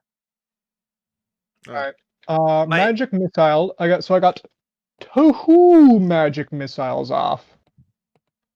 Sweet. So magic missile number 1. 13 damage. Uh-oh. Things are frozen. Yeah. Don't crash. Don't crash. Don't crash. All right. Magic missile number 2. Don't save. 6 damage. Total of 19 damage.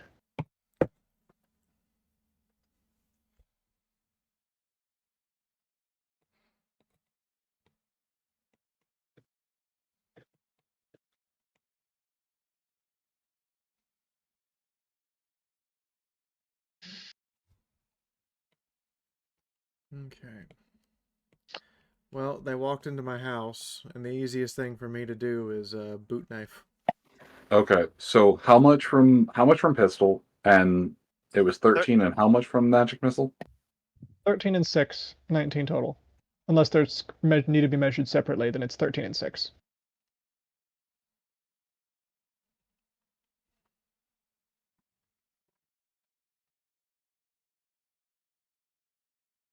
And that left arm pistol shot?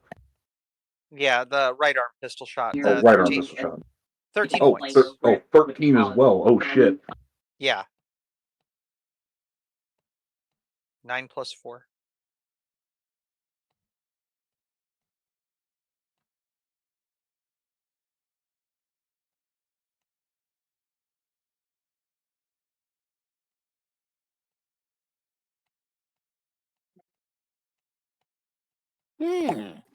So, combo of 32. As you Make me a knowledge claims. as the flurry of hits come in, it raises up its arms a moment too late as the bullet strikes it in the right bicep. It aims its left up to try and protect its face from another one as a pair of magic missiles strike it in the chest, and something seems to shatter off of it, as though there was a thin layer of ice or something around it. But as the second missile strikes it, drops to a knee. Lusha, go ahead. I'm going to spend a fate point on that 93 for the boot knife and try again. Dice. Throw. Go. Do dice thing. I missed. The boot knife embeds itself in the doorway.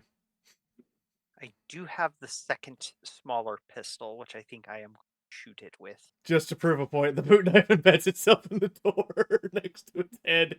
Ding! Nope, that's a miss.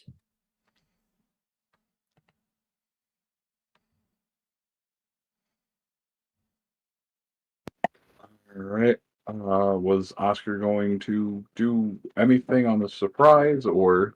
Yeah, he's gonna. He did have the dragon belcher in his hand, so he is going to. He's gonna take a shot. This poor rat broke into the wrong goddamn rec room. 33. That is 2 degrees of success. I'm very happy that it's only doubles on magic rolls. Yeah. Be a lot of chaos otherwise. Well, it's still surprise, so it can't dodge. Okay, so that's 9 plus 4, so 13 damage to the right arm. Points of damage, Jesus Christ. Wait, to the right arm again? Yeah, to the right arm. I sense a theme here. It is with a very excited expression that I get to respond to you. What right arm?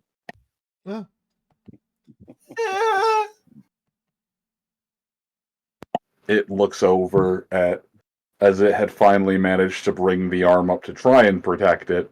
By the time it looks down and realizes that there's only a quarter of an arm left, The others would it probably be simply making their way up the hill about now, finally catching up. clenches the stump, drops it down weakly, as by now the other two who had been with it are able to make their way out into the hall, look down to see their comrade has been eviscerated, and looks across the way. Well, we were going to give you some kind of deals, but now we're going to drain your dries. I switched to the blunder. I switched to the blunderbuss, and that's probably a good place to call it. I was actually going to say they bear their fangs a faint crackle of, not quite energy, but a faint crackle, or not magic, but a faint crackle of something seems to spark off of their claws as they clack their teeth in aggression. Now, the first shot to the first shot to the arm, it did injure it, but it seemed to almost shrug it off. After whatever was on it busted, the second shot ripped through its arm like paper. Yeah, so we gotta get through their defenses. They have some kind of mad armor. but it still hurt it. Oh yeah. That's not to say that it was completely negating everything going on. It was still injured by the impact of the shot. Oh yeah. Or more than I had to guess maybe mage armor or something. I'm gonna go show Probably. Merritt something else. Something like that. Good luck. All right, I'm gonna Let's save. look at stuff.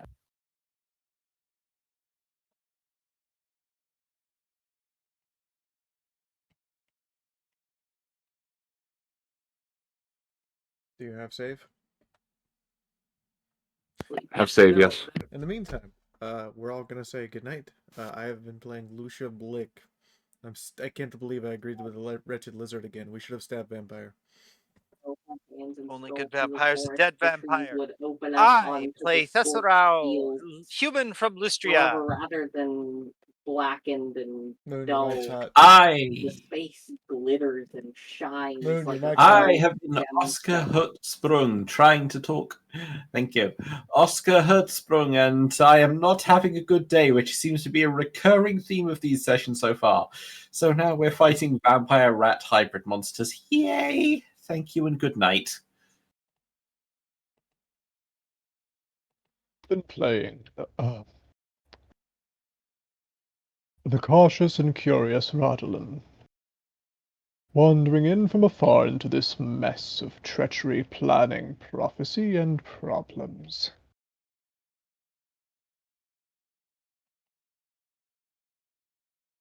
I have my reasons to be here, but this is disturbing.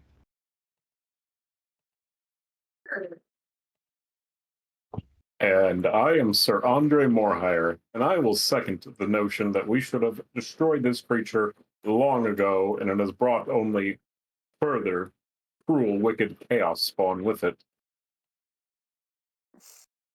And I am Cletus, chronicling and also observing and enjoying the adventure. While it may put them in danger, I'm sure they'll come out of it all right. I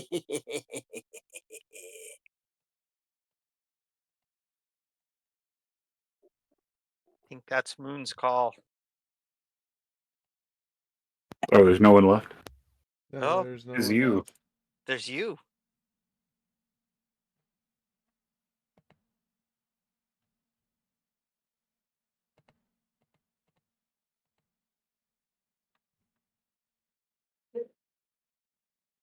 Sorry. I've been Moon. Sorry, I've been trying to whoever put in the enemies. I have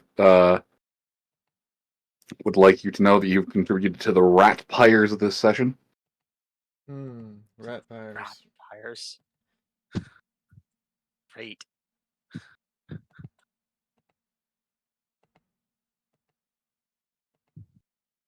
This will be fun, actually. Flail, I have no idea how to do sound offs. Anyway. Hey players, say goodnight, players. Goodnight, players. Good night, Good night, players. Players. And 3, Good and night, 2, and players. 1, and off.